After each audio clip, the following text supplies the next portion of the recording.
We get there, scout weapons team's flying over, whatever, like, do you guys see anything? Like, oh, it's hard to tell or whatever else. And I had our interpreter, Sonny, and I'm like, you need to tell these people, come out with your hands up, we're gonna come in, basically.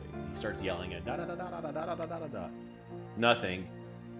Next thing you hear, and I'm like, what was that? He came over the top of the wall and fired right, so he's here, he fired right at us.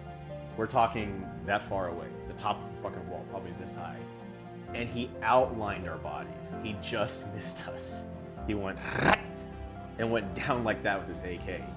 And that was, I remember that distinctly. That was the one time, there's tons of times, I had this whole like main character syndrome where I thought I couldn't die. That was the time I'm like, I might die. Like I might die. Hey, on this week's show, I have a good one for you. It's opening weekend of youth turkey season, and I've got someone really near and dear to my heart, my lieutenant from Afghanistan, Daniel Grachanin. Again, if you've ever been in an infantry platoon, the platoon leader and the platoon sergeant are the parents of that platoon, and you get a bond that's unbreakable, and it's a really special bond that goes on forever. He was the best man in my wedding when we got back from Afghanistan in 2012, and so again, don't get to see him a lot, so it's really important that I get out there and get him on this show. And highly decorated, Bronze Star, 2-time Purple Heart, Pathfinder. The guy's probably the smartest cat I know, right? Too smart for his own good, as I say sometimes. And he created this operation, Dysposium Dragon, which changed how we do coin or counterinsurgency in the U.S. military. Without further ado, Daniel Grachanin.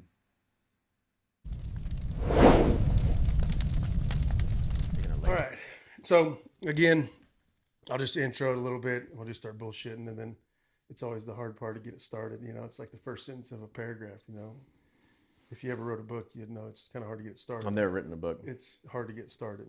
Yeah. And once you get started, that first step, it's easy to do. You gotta, just try it once. But yeah, you gotta be still standing by the end of it, right? It's it. So, well, we're here in Tennessee, Sparta, Tennessee, which you can tell the decor's a little different than the studio. I'm here with my lieutenant from Afghanistan, Daniel Grachanin. It's insulting that I call him lieutenant because he moved on past that. I was a captain when I got out. Everyone calls me Lieutenant Dan, though. Lieutenant Dan. Because of the first name. It drives me nuts. Well, this is one I've been wanting to do a long time. Like I said, you're the first Specter guy that I've had on here.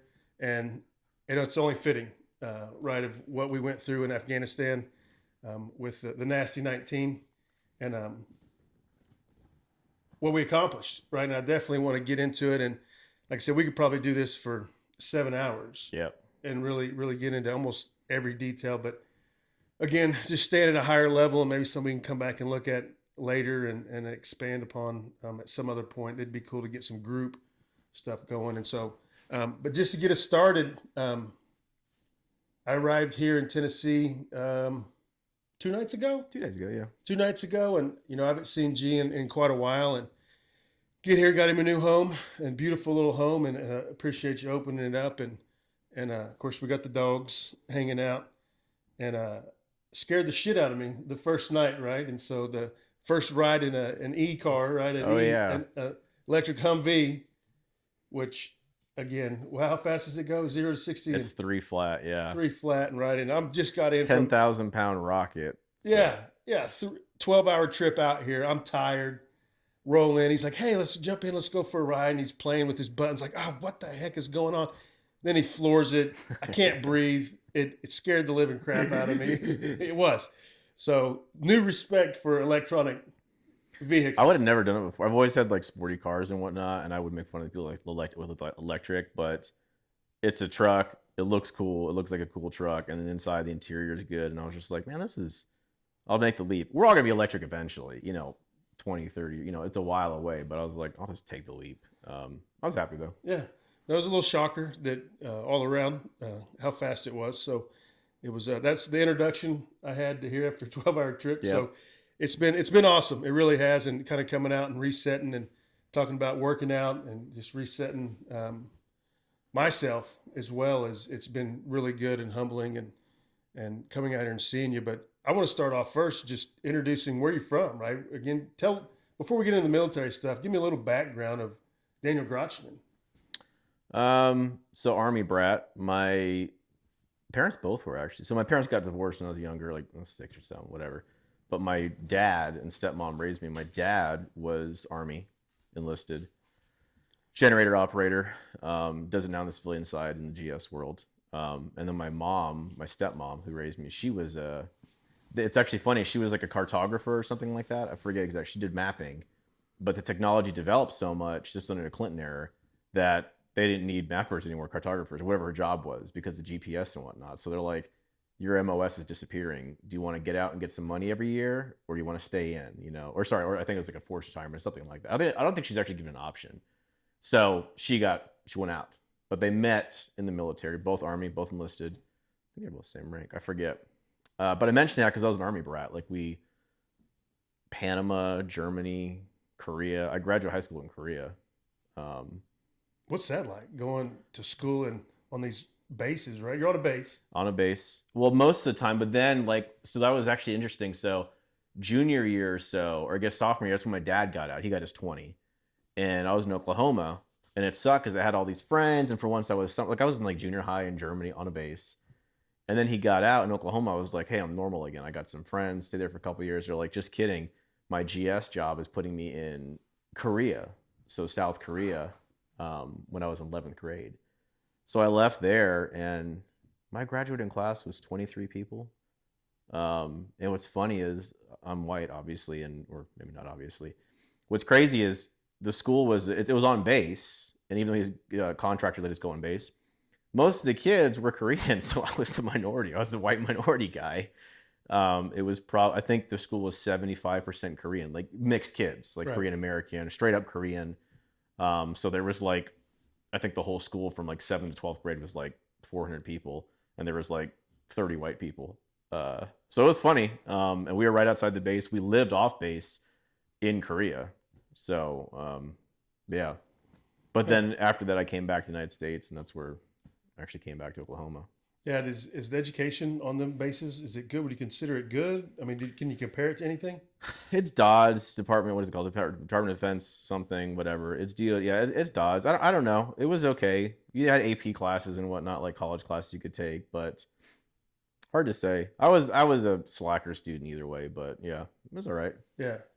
Well, and again, it's obviously you're one of the smartest people I know, and so again, you're probably pretty bored in a lot of this stuff, and so we'll get into some of your brilliance later. Probably too smart for your own good is what I tell everybody when they're like, "Hey, tell me about your lieutenant." I'm like, he's probably too smart for his own good, really. But I imagine you're bored at any class. I don't co-sign this at all. You're being too nice. No. I was a huge slack. I was a gamer slacker. It's funny because in Korea, everyone does esports now. Like even your kids and whatnot. Everyone like watches streamers and whatnot. Back then, I'm gonna date myself. 20 years ago, however long it was when I was in high school, esports wasn't a thing, right? It was too new. Right. But you'd have people playing first-person shooters and whatnot, and everyone in the school, even the nerds, the jocks, they'd go to these places called PC Bong, and you'd go off base, and they'd have we're talking like gas stations are that common. Every single corner had PC Bong. You'd go in there, you pay like 60 cents an hour. I'm not kidding, and you play on a nice computer, and everyone, the hot chicks, the jocks, the nerds, everybody, the skaters, would all play video games. And so that's all I did in high school, and I was failing out of school playing too much. But why it's funny is that was the beginnings of esports. Who knew it'd be like a multi-billion-dollar, how big it is. It's bigger than movies. It's bigger than everything, bigger than sports. Yeah. The number one most watched thing, I think it was, for many years running, is the League of Legends worldwide tournament. Yeah. Live streamed. So it was cool. I got to see that firsthand, but also struggled to finish school, but I did, thankfully. Right. So you guys, you graduate in Korea, come back to the States, and again, where'd you live there? And so when did you join the military? Tell me a little bit. You was Air Force prior. Yeah. Right. And so in between, when you came back, did you join right away, or did you, what made you join at that point? Again, what was your goals when you were young? It was funny because everyone always says you just wanted college or something. It was none of that. It's funny. My dad and we had a falling out when I was a senior year. And I remember I was telling him I moved every 2 years of my life, genuinely every 2 years of my life I moved for however long that was. hard to make friends, hard to sustain anything. And I got in an argument with him. I was like, I hate the military. I'll never join. And then you split screen. I'm joining at 19. Right. But for me, it was always like, and I'm not just saying this because it always seemed like, you can call gender stuff on this, whatever. I don't care. I'm not PC. Like, it seems like a woman, if you can have a child and be a mother, is a big deal. So is being a father. But I always thought like being a man was like being a soldier. Like, it's a timeless thing. Like, thousands of years, it feels like I want to be a soldier. And so at the time, I would have never passed what I'm about to say. But at the time, I was almost 19. I was going to school at the University of Oklahoma. I came back to Oklahoma. I was going to OU, and I was like, I want to join the Air Force. And my dad told me, because he's like, don't join the Army. They could treat you like crap. You'll get the best conditions in the Air Force. Trust me, yada, yada. I was like, okay, I'll do it. And I'm like, well, how do you become a badass? Like, I want to be a badass. And there's like, well, there's pararescue. So I took the ASVABs. I did really, really well. And they're like, you scored extremely high. We want to put you in avionics, like working on jets. They're like, and after you get out, you can get a job like that. You'll love it. And I'm like, no, I want to be in the shit. They're like, okay. They're like, pararescue is really tough. I'm like, I don't care how tough it is. Like, how about this? How about you get to live the Air Force life, but you get to be with the Army on convoys and do all the cool stuff, but you still get to live the Air Force life and no pararescue. And I was like, okay. And I didn't even know, again, there's no way I would have passed back then. Like, now that I know what I know, like, it's, a tier 1, like, probably harder than Navy SEALs for all I know. There's no chance. But they made me do vehicle operator because my recruiter fucked me. And I thought, cool, like, I'm going to be on convoys, driving the truck. If you split screen me, I'd be opening up a fucking door for a 48 passenger bus on base, because that's what I did. So I joined the Air Force. I should say the reserves. I didn't go active, because that was the other thing too. I was like, I wanted to do the military, but I didn't want to make that my whole life. I wanted my taste, get the fight, get out. I got exactly what I wanted at the end of the story with the Army. That's all I ever wanted. I didn't want to do 20, 10 years. For me, I was like, you go in the war, you get in the battle, you get out. You're done. But I joined, and I was doing forklifts, tractor trailers, not what I wanted at all. Super pissed. I even went back to my recruiter. I'm like, what the fuck? And like, he didn't care. He got his quota. You got a number. But it's so funny because you hear people, I got so baited. I was like, I'm going to be a badass. Like, it's going to be so, oh my God. That's funny. Yeah. We had this mission. We had our AT, or what is it called for reserves? I don't even fucking remember. Yeah, it was our training. Yeah.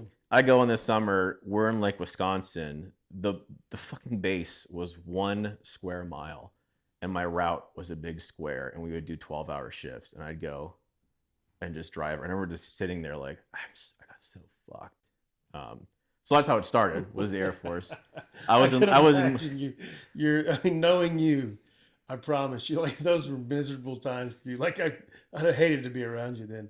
I wasn't, because I know it's going to sound like, and people in the military will get this, and I hope this doesn't come across like the wrong way. It probably will, but I don't mean it to.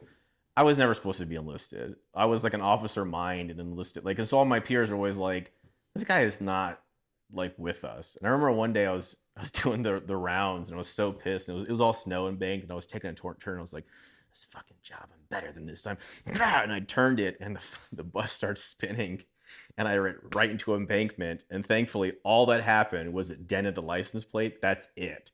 But I was in an embankment, and I had to get like taken out. And I said, oh yeah, I lost control. I hit some black ice or something. I don't know what happened, but I was having a fit. Like, how the fuck did I get, like, how am I here? What did I do wrong? Like, yeah. So then, how long was you in the Air Force Reserves? Almost 4. I stuck it out that long. And yeah, I don't know. I was in college. Like, if I had to go officer, you had to have a degree first of all. So it's not, I knew I wanted to go officer. Right. I was only 19. I was still going to school, and that's what happened. Is I got out a little sooner because the Army Guard, they were doing if you have 90 college credit hours, so basically that's your, I think, junior year, you can become an officer, and then you have to finish or it'll take away your commission. So you better finish. That's how I got in. But no, I was there for a while. Actually, it's funny because I always wonder this, and I'm not like making stories up. I was in E4, and I was waiting for E5, and I was like, I should have made it, and I just didn't care when I got out. I did get a thing saying like Sergeant, Grachanin, because it's still a sergeant. I think E5 is Staff Sergeant E5 in Air Force. But I made it, never wore it, and then I remember I got my discharge, and it said, that was it. But where was the? So that was in Oklahoma. Tinker. In Tinker. Yeah. Right. And so, what year are we talking about then? What year is that? I got in 2004. It's probably 2008 or so. Like, let me think. I think 2007 actually, maybe 2000, something like that. Yeah. And so didn't do any deployments with the Air Force. No, I had a chance, and again, I got excited. I was working at a bar. People would know now. It's called Logan's or Logie's or whatever. It was a huge, like, famous bar on the strip for the college place. And I remember the opportunity came, and I felt like such a cool guy. I was like, finally, I mean, I'm still doing this stupid job, but they still promised me you go over there and do convoys. So they had a mission. They're like, we need volunteers. I'm like, I want to go.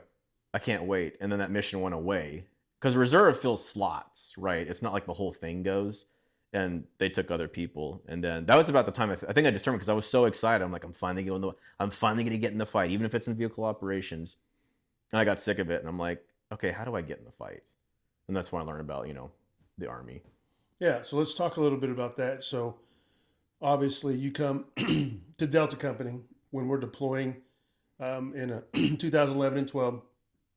Didn't have you at first, and we'll get a little bit of that timing stuff because we've never really talked about how we linked up. I don't think I've ever really talked about it. So I'm curious on that part. But so you joined the Oklahoma National Guard. Yep. In what year? I think it was 8. I think the beginning of 8 or the end of 2007. Okay. So right when we got back from Iraq, 2008-ish.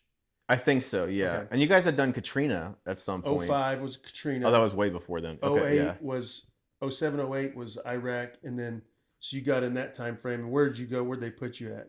Was you came in right as an officer, or was you enlisted? No, I was officer. Well, it's funny actually. You do, like, for the first day until you finish. You're paid enlisted pay till you go to OCS. Then I forget, you get, like, I was an O1E because I was enlisted. So I did O1E, went to OCS.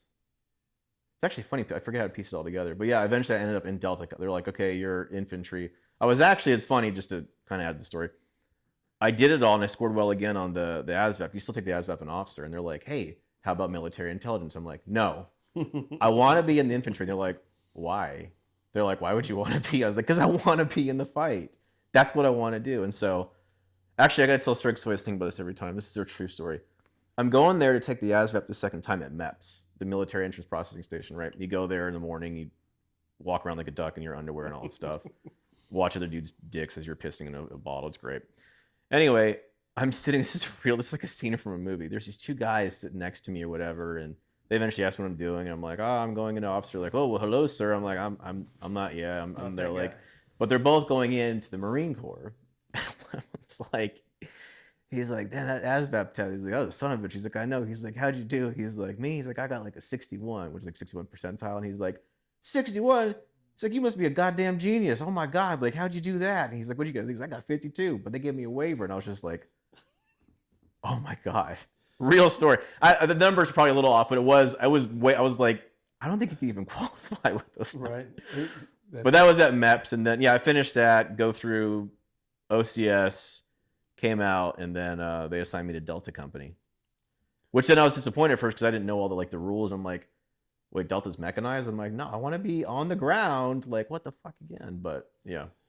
All right. And so we link up. So we're doing our PMTs for the train up, right? So we're going to PMT 1, 1.0, like all the stuff we're trying to do for the MOB site to prepare us so we didn't have to spend so much time there. And we didn't link up until, I think, PMT, was it 1 or 1.5? It was right at 1. Do you remember? I forget. Yeah. I'm surprised how much you remember this stuff. I don't. And so I'm trying to piece it together because I'm trying to remember the first time we met, because I remember we were seeing, like, arguing with the OCs, which, and then they give a little back brief on what our relationship is it's like complete yin and yang. Yeah. And but the same pinnacle, right? So it's complete polar opposites. We're like complete polar opposites, but we always have the same goal in mind. And it worked beautifully, which I couldn't have asked for better because, in Delta, we never had lieutenants. I don't know if it's the way in all the Guard, but I was platoon sergeant, platoon leader, everything, right? We did it all. And an E6 would usually act as the platoon sergeant act as the platoon leader. And that's how we did all our training. So it was really weird because you show up and they're like, back of the bus, and I'm like, whoa, hold on. I lead from the front. And they're like, nope, that's what the officers do. This is one of our first encounters. I remember because I was butthurt, dude. I was like, are you kidding me? Like, I lead my platoon. Like, yeah. I'm built this. You can't come in here and then take over my platoon. And you're like, because I think the is an E6 or E7, our cadre was like, hey, Ty, platoon sergeant does, beans and bullets and Yeah. Kazivac from the rear, brother. And I'm like, are you kidding me? So it was I was bitter because I see you up there and I'm like, no, that's my spot, And so, because again, I didn't know what my role was as a platoon sergeant. So it was hard for me to relinquish the reins, to tell you the truth, but it worked out, right? Because again, I consider myself a fairly humble man. It's like I'm always trying to better myself, but it was hard. And I don't remember the first time we met, but I remember I was pissed that I had a lieutenant. And it's crazy. It's funny because I don't remember any. I do remember our tension because I thought right away it was like a movie. It was like you got the like college boy, clean cut guy, and the like kind of gruff enlisted, old dog, like like what you want. And I looked at you, I was like, this motherfucker, he's gonna be the like, well, in my time we do it this. I was like, he's just gonna be this guy. I can just tell. And I'm like, and he's gonna think I'm some from preppy fucking know it. And I'm like, all right, fuck him. I don't like. I'm like. And I remember thinking, like, this is going to be, like, it's going to be the first thing is getting over this before you even get to, like, the platoon part of it. But it's funny, besides that, I remember almost nothing. I don't remember my first drill. I don't remember any of the subsequent drills. All I remember, well, I shouldn't say. I remember a company commander, I'll say that. And I remember just that. And the other guys, too, because we had these other, well, they're still with us. We had some interesting people in the company, I'll say.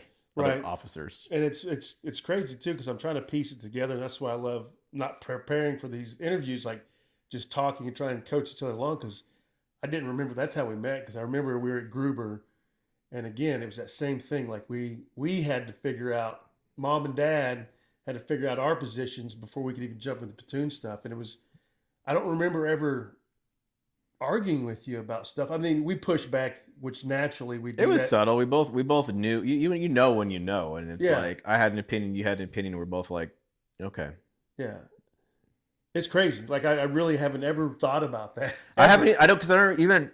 It's funny when you said Gruber. By the way, I'm like, I wasn't the Hummer. I hate Groomer. I hate Groomers. It's like I had anxiety the first time after I retired in 2018. When I came back into Gruber for the first time, even as a representative, I went and visited Gruber. It was different. It was weird to me, like really weird. But the anxiety. Well, yeah, Grubers were all like the training we do basically for all the the like field training, and you go there and you just have these feelings of like, oh, here we go, we're gonna do like the fake war shit for it's hard weeks. Yeah, it's hard to train. Like again, I've never been a garrison soldier or NCO, any of that. But so let's talk about, right? So we roll up 4th Platoon Delta 179. We're at, was we at Polk? When did we get cut? I don't remember. You were talking about Williams? Yeah, so we get cut. We were right before the end, so it was the last place we were at. I think it was, I don't remember where we were at either. I remember we went to a chow hall. And he set us down and he's like, hey. Was it chow hall? I thought it was in his office. No, it was in the chow hall right there next to our B huts and the training. I think we were at Polk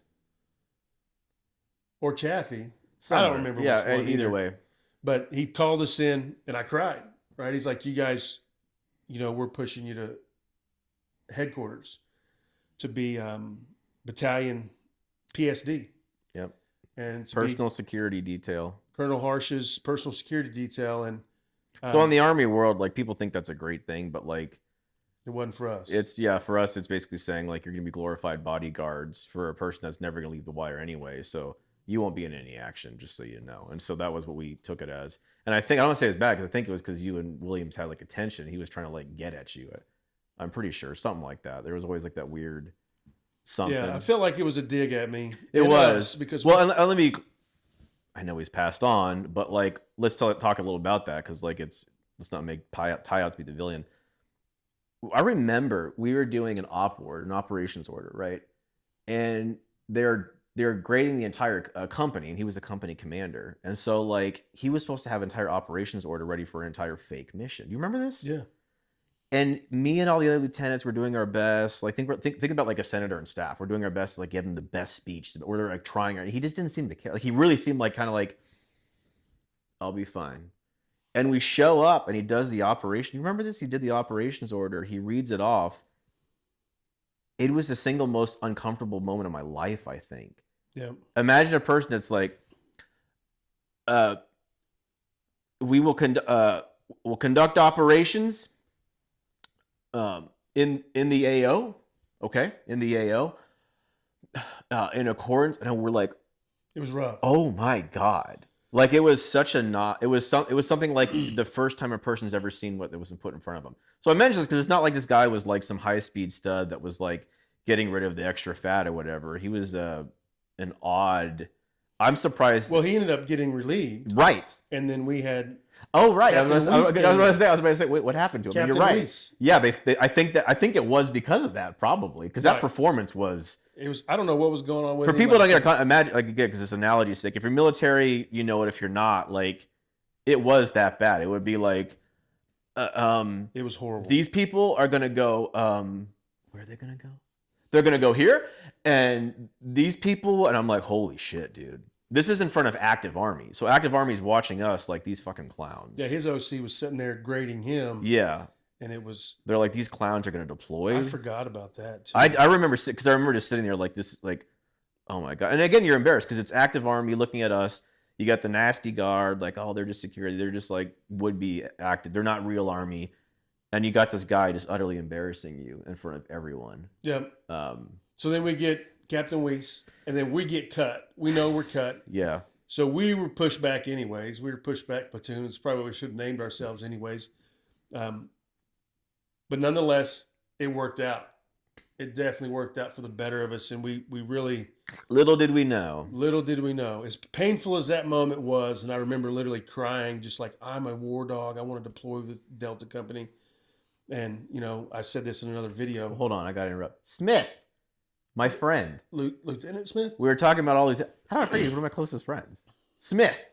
That was another lieutenant from Delta Company, and he went with Weiss often to whatever. Yeah. Smith. We didn't talk about him yesterday. Smith was the lieutenant. Smithers. Tall Smith. Yep. Yes. He's in I Texas. ran into him at an OU game. Did you? Years ago. Yeah, he's in Texas now. Yeah, we talk, or not Yeah. all the time, but yeah. That's duh. Anyway, yeah, they all went off with Weiss. Like, I always know it was west of us, somewhere in Afghanistan. They went off. I mentioned it because we would have been. They were in the middle of nowhere. They didn't do it. Like, I shouldn't say that if you're part of the. I don't know what the guys did, but it seemed like they kind of just stuck around the base, did some patrols. Yeah, they were Zero Hawk for a while. Then they get put out to Bad Pack, and you know they attach Captain Weiss and First Sergeant Paxson with me and you to run our first mission. Yeah, remember? And we're like, how are we supposed to? Like, we were acting commanders and first sergeants on our platoon, so we're like, that was a weird mission. Was that Iron Eagle? It was the very first one we did. That was Iron Eagle. Yeah. Operation we Black walked to Bad Pack. Black on Water? Went Black on Water, had the town. That's what I'm saying. Operation Black on Water was Iron Eagle. Was that Iron true? Because that's what I'm saying. That's how much I blocked it. Because I think it was so, like, they so weren't a part of it that I didn't even register it. You're right, because we came back and I did see, it was, what we're trying to say here is, like, I was a ground force commander, Ty was number 2, but they were technically number 1 and 2, but they didn't have experience or like whatever, so we kind of ran it and they were kind of there, but they were technically the ones that outranked us. But then, I forgot it was awkward. I forgot they were even there because we didn't register. Really see them; they just kind of followed us. No, I came back and I was getting the IV, and I remember thinking like, oh, there's me.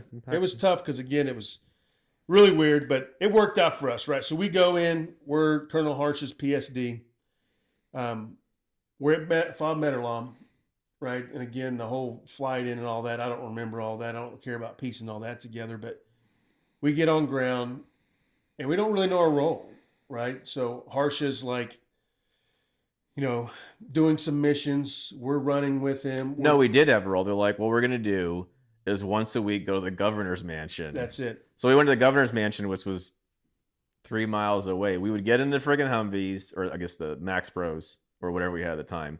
We'd all load up once a week. We would drive like 3 miles in a complete safety in the middle of the city where no one's going to do anything because it's too clustered. We would wait. He would talk to the governor of Metalam, I guess. Yeah. They'd get back in and we'd come back to base like, this is your life. And at first we were like, this is our lives. Yeah. Like, I guess we're going to work out in the gyms and like, that's it forever. Like, yeah. And so I don't remember. Do you remember when it started changing to when we became basically a battalion asset? Obviously, every battalion mission, we're the only platoon that went as a whole platoon to every battalion mission. Now our scouts stuff Minus one. That one where we went up to the Northwest and we stayed and we watched movies for one. It was for one time. They went off base without us, remember? And we watched the base. I remember I was watching a movie. I watched not the Big Short, Moneyball on this big screen. Moneyball, yeah. Yeah. It was Northwest. I think it was Alpha Company or something. Huh. We went and we held security and it was only one time. It doesn't matter. Point is, right. It was dozens of times we always were selected. And to answer your question, it was when QRF happened. They started saying, this base needs a QRF, a quick reaction force. And so if anything happened, and I don't know the egos or whatever, I think Harsha or somebody, I won't name because I don't know, somebody was like, hey, now I got this kind of like chess piece to like move around. It's kind of cool. And we became the Hey You. Because we're the only Hey You platoon. The other one was Lehan's, may rest in peace, and then Wolf's, their platoon. But they were doing all the cool hit team stuff. So they weren't a label to use. And that was the only other platoon. It was us. And then the scouts are there, but they're not a cohesive unit like that. So, right. Yeah, to answer your question. So quick reaction force are like, these guys got to occasionally leave for stuff that's not PSD. So then it started rolling into more missions and more everything. And this is where, obviously at this point, we're shoveling guys out to just fill gunner seats, to get combat, to get out of the wire, trying to move, because I remember Kershaw went with somebody else and got in contact, and they were like, man, this is jacked up. We don't want our guys going out because he's telling us how people are other ate up. And we're like, if one of our guys gets killed with one of them, we're not going to live this down. So I don't remember, did you start pushing for missions? Because I remember when we were sitting there talking, so we got our little office finally. And if you don't know G, he's an overthinker, and he's a shaker and a mover, right? So he's a planner, and he don't like wasting time, right? There's no, you don't like doing stuff just to do it, to check the box, which is probably the worst thing to have in the military, because there's a lot of checking the boxes. But you came in and you were like reading General Petraeus's counterinsurgency. Yeah. And I remember, and you had your whiteboard and you're going over there, and like you do all the time, right? You're just planning all this stuff out. You're going and you're like, man, we could redo this. And you rewrote it.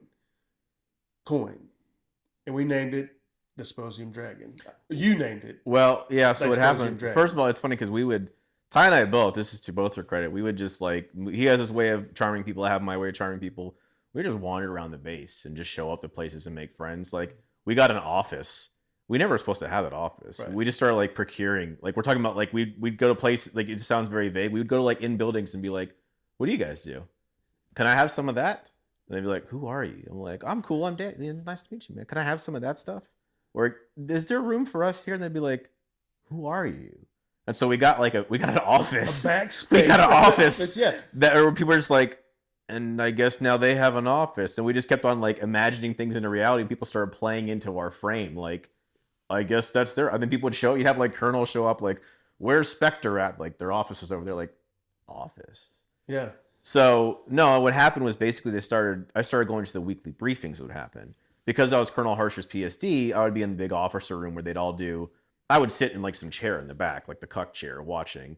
But then all the company commanders would be on telecom and saying, we did this today, this day, this day. And Harsha would talk about his PSD and what they did. And so it'd be the same thing. We went to Governor's Mansion, nothing happened. Went to Governor's Mansion, nothing happened. And eventually they started putting us out in quick reaction missions, and we were doing all this reactive stuff. We weren't doing anything. It was drawing fire. And so back then, everything had to be named a metal and an animal. So Iron Eagle, Steel Squirrel or whatever. Chromium Chick, Brass Monkey. All these things. And so I remember at the time, I'm like, you know what I want to do? There was a guy who was the operations person, Major Maston. And so we interacted a lot because he was Colonel Harsh's operations guy. And so I knew I had leeway to kind of introduce missions. And they kept talking about all these numbers are reporting higher, how many bat hides you got, bat hides is it's a system where it scans your iris and you put them basically in the database. Biometrics, yeah. Yeah, biometrics, thank you. So there'd be weekly stuff on that. And then they'd have all these weekly metrics. I'm like, we could add weekly metrics to that and also get a mission accomplished. So I started reading Petraeus' manual on counterinsurgency. I'm like, oh, the job here, I didn't know. No one tells you this. You go to infantry school. I went to infantry school and MLOC and all these other cool schools. And you think you learn a lot, but then you go overseas and it's not, you only learn like Vietnam tactics. You learn force on force. Yep. And that's what they were pushing. And so I sat there and I'm like, is this what I thought we were supposed to be empowering the Afghan army and Afghan national police and the ANP and all, or sorry, the NDS, making them learn to do this so we can leave and they can take over. Isn't that what we're supposed to be doing? And so I started coming up with this idea and I looked at all of their old, they call it con ops. You have operations orders, which is like the bigger, higher order mission. Then con ops are like quick missions. Like this is like a PowerPoint. They were PowerPoints, right? And I started like taking some of them from other meetings and like reading how they did it. And I'm like, if I just make one, give it to Major Maston, and then, you know, give it a name, they can take all the credit, but we get to do it. And we get to start like make our own missions as a lieutenant, which I'm not saying it's to brag about me or us, but this is something usually majors, colonels, you know, like they come up with a mission, then they tell you what you're going to do, captain or whatever. But at the same time, I had such a disdain for everything in leadership there, all of it. I just couldn't stand it that I was like, I'm going to make this. I had this vision. I'm like, when they were presented each week, I want them to like say, and now we have Operation Daisa. So I made it. I looked up the weirdest metal, and it was dysprosium, and put dragon to be like some fantasy creature. Because I got Delta. Yeah, I got a kick out of like watching them be like, and they would be like, and then we have Operation and it would you watch these guys, and I got glee out of like seeing them say it wrong. So I planned that because I wanted just to get that one little kick of it. But anyway, classic G, right? Yeah. So that's how we did the first. Well, that's how we started the plan for the first one. Let's piece that together a little bit, because again, the dysprosium dragon became the cat's meow, if you will. I don't even know how to say it even properly, because it became the standard, to the point where we actually had an attachment from way higher come attached to us. And one of the most honorable things you read to us, they wouldn't give us the whole deal because it was secret, was the first paragraph that basically solidified what we were doing. What you created changed coin. And I know it did, because we'd come into briefings where the battalion was briefing everybody, and we'd see our missions laying there, and they'd be grabbing them up, you know, and like, we're like, you guys briefing Dysprosium Dragon? Like, yeah. And like, oh, you weren't supposed to see that kind of thing. And so it became the standard. And that's one of the things I'm proud of as a platoon. And when I start talking about what we did and what we accomplished, is you. I mean, you came up with this vision and you put it together, and we executed it very well. So let's talk a little bit about the dynamics of Dysprosium Dragon.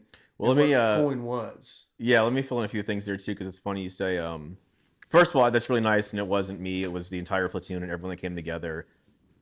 Don't I get emotional thinking about it? It was the sum of the whole, right? It was awesome. But two things you said are interesting. Number one, we would go in this building for the weekly briefings, and every time you brief your mission, even for your own platoon, sometimes Colonel Harsh would show up and watch me brief the whole entire platoon, and everyone else that was attached.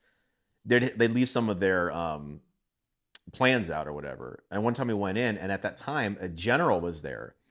And the general was like, hey, 179, I want to see what you guys are doing for coin. And since they didn't have anything, because they weren't doing any coin, we were just doing this stupid React shit, they took one of my missions, they changed the name of it. And I forget what it was, like Iron Claw, or it was like something like that. And I went and I looked and I saw the top, it said like Iron Claw or something. And I looked and it was the same graphics. They just renamed my mission and briefed that mission as, see, we are doing counterinsurgency, General. And so that was a moment, it was validating, but it was also like, because they never, let's be clear, the thing you don't know is a lot of my fault too, maybe eventually ties too. Like, it's not like we were begrudgingly liked, right? It was like no one wanted to sing our praises because they knew I secretly hated all of them, most of the leadership, because of various obvious reasons. But yeah, so they never wanted to give us our day and say like they didn't like when we came into the talk. I know it was like Maston and Sergeant Major were like, oh, it's these guys, yeah. Specter's coming in, like, all right. Well, and what else he said? Man, so they replaced the mission. They I forget. Well, the other person got attached with the I want to say you're talking about the bald-headed guy, right? General Allen's guys came down. Some of the CAD guys. Guy looked like Rambo, right? Yeah, so I'm talking. So the bald-head, yeah. There's two of them. So he passed away, by the way, unfortunately. Really? I told you about this. Yeah, he killed himself. Yeah. Wow. Only mention it because we all know veterans suicide is a real thing. Yeah, he was a special forces guy. So to put everyone on the same page, there was, like Ty said, we had some special guys. Like I don't want to say CIA, but they were spooks or something. They were they were high level like special, and they came and they're like partner with Specter platoon and see what they're doing. And we had the Rambo looking guy, and you're right, it was the other guy. I forgot because he didn't talk very much. The Rambo looking guy was a special forces. Then he got out and he was a civilian, but like I think he was a spook. Yeah. And they're like, well, what are you guys doing for coin? Can we see us? And they were really cool with us. And they're like, they're like, we've been all over the place and no one's doing this. Like no one is. And also higher context, you put this in the book, I know, but for anyone, even the guys that watch this, like they're maybe active and say like, why are these guard guys talking all cool? We were given the full AO. The 179 was given FSO, full spectrum operations. So usually you're right for most people. If you're a guard, which you did with a special forces guy, you get attached, you might be security, you might stay on a base. You don't get a real big boy mission because they don't trust you. We got a big boy AO. It was an FSO mission. So we did the same thing Active Army would do. Anyway, so these guys came and they partnered with us. And Active Army was attaching to us. Yeah. Special Forces, what was it, 7th Group? I think it was attaching to us to go on missions. And we were getting people attached to us as resources as a platoon to roll out on missions. And so very rare for a National Guard. And, we were very, very lucky in that. And that's one reason I'm really proud of it. And that's why, we really rode. And again, that coin, I cannot say it enough. What you did, gave us a purpose that nobody can take away from Specter Platoon. And I'm super proud of it. And that's one reason I wrote the book. One, it's for my own therapy, but it's for the guys, right? And you, and giving you homage. And wait, by the book, do you mean Still Standing? Yeah, available on Amazon. Which he hasn't read yet. He's got copies of it, but he hasn't read it yet. But we're gonna get there. Available for sale on Amazon today. Yes, please. If you haven't got the book, it's it's Specter, right? I talk about Dysposium Dragon. Give you tons of props because again, we owe you a lot from that. And again, it's the yin and yang. Like it was beautiful what came together, and it was definitely unexpected, but it became very beautiful. And so let's get into some of the missions, man. So obviously we had guys keeping data of everything. I think the actual numbers are like 97 combat missions, 21 engagements with insurgents, and from anywhere from IEDs to automatic RPG, machine gun fire, close. The only thing we didn't really do was hand-to-hand combat, which I think is the only thing we didn't get to do over there. We didn't get any knife kills, right? But we got to do everything else. And what I tell everybody is I got to fulfill all of my infantryman-ness. I don't have to prove anymore. Highly decorated platoon. Thanks mainly to you and, again, us taking care of our soldiers. But what you allowed us to do gave us that opportunity.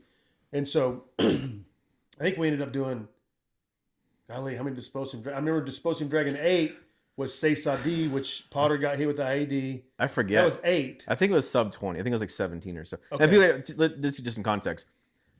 Because, again, I always do this for the people that maybe are not military or maybe just don't know this level of it. Like, this isn't, sometimes lieutenants could go out and do platoon missions. They do them all the time, like little things like, hey, captain, we were planning battalion level missions. We had missions where we had 300 vehicles, 400 people, and I was a ground force commander. I'm not saying I'm not trying to tout. Tyler and I are a team.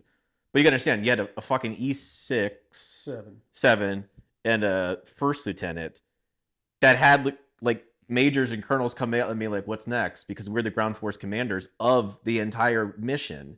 And so that's what we did. And the way it happened is Maston would let us run it, and we would get to kind of do it at that level. But these weren't like, so when I say 70, you might say like 17 over like a year or so. It's like, well, no, these are like sometimes a week long, months of preparation. Do we have helicopters? Do we have scout weapons team? Do we have refit? What happens if this happens? This is going up to the 1 star. It's coming back down. That kind of stuff. So these were full on missions that made it all the way up to the top and back down. Yeah. Yeah, no, it was, like I said, I can't even remember the number of them. And, but, I started on and we got off a little bit. Let's talk a little bit about what is the dynamics of Dysposium Dragon and what, again, this is in the book. It's called When the Fob Became the Lab, right? So you took all these resources and we put them into one mission. Let's talk a little bit about the pieces that changed Coin in this sense of what we did in Disposing Dragon? So one, it's funny because I have a hard time piecing together, but I can tell one that I can pops. tell you a little bit. Yeah, you help me, Philip. I number one, I might get ahead of the story. So people don't realize there's is it called parasite? Well, it's not parapsychology. What is it called? Psyops. There's psyops in the military. It's not just a thing you see in like video games or movies. And psyops it's And they were on Metalog. It's marketing against, it's for you and against the enemy. This is not something new. This has happened since the dawn of warfare. And one day I was walking around and I met some guy. I forget his name. He was enlisted guy. I don't remember. And he looked special operation-y because I think he had like a beard. And I was like, why is this guy? And I was like, hey, who are you? I'm like, I would just meet people. And I started talking to him and his team. And they're like, we're psyops. I'm like for us? They're like, yeah, no one ever uses this. So I'm like, well, what do you do? And they're like, well, we like do psychological opera. I'm like, what does that mean? They're like, well, we do propaganda. We got these radios, and so we can hand them out to like villagers. And what you do is you hand out the radios to villagers. Hey, these guys are doing nice stuff, giving us stuff, and we feed them propaganda like USA cool, Taliban bad, report here. And they're like, soccer balls. We can make up pamphlets however you want them to be, and we would make pamphlets like a kid's hand blown off. Like, do you want your kid to be like this? No, report this. And so we met psyops, and I was like, can we use you? Like, you want to come out? Like, yeah, we'd love to go outside the wire. They started just coming with us. Eventually on all of the last, because we got them about halfway through, I think, maybe. Yeah. They started just coming on all missions, and we started that would be one example. We just started using psyops, which is what they're designed for. I'm not kidding. Other people were using them, but it was not like something people knew about. Mm. You'd have like a better analogy for something physical. Remember the Goldies? So these Goldies, they're called Goldies. There's these things you can use to like see if there's a wire, to see if there's an IED. We had connexes full of them. Nobody used them. And I was looking on I was doing some investigation actually. And when I was doing an investigation, I saw like dozens of Goldies. And I'm like, where are these? And I met the supply guy, whoever it was, and he took me out to something and he opens Connex. He's like, well, gee golly. And there's all these fucking metal detectors. I'm like, shouldn't we be using? This is a true story.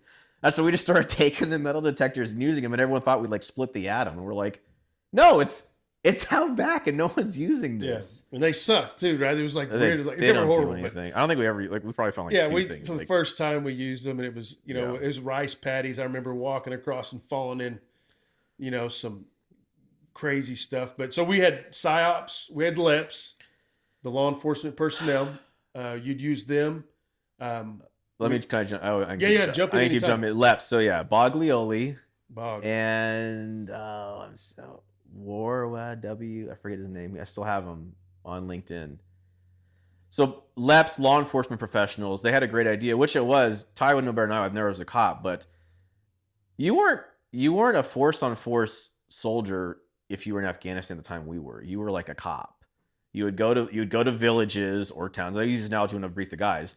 There's the Bloods and the Crips, the Taliban or whatever. It's not someone wearing a uniform like, hey, bad guy. It's like, are you on my team or are you not? Are you going to kill me later? I don't know. And you'd investigate, and you'd take notes and do link diagrams, just like being a cop. So Coin was smart enough to figure this out, and they said, why don't we take cops, give them to infantry units or combat units, and say, teach them the ways of the cops to these infantry units.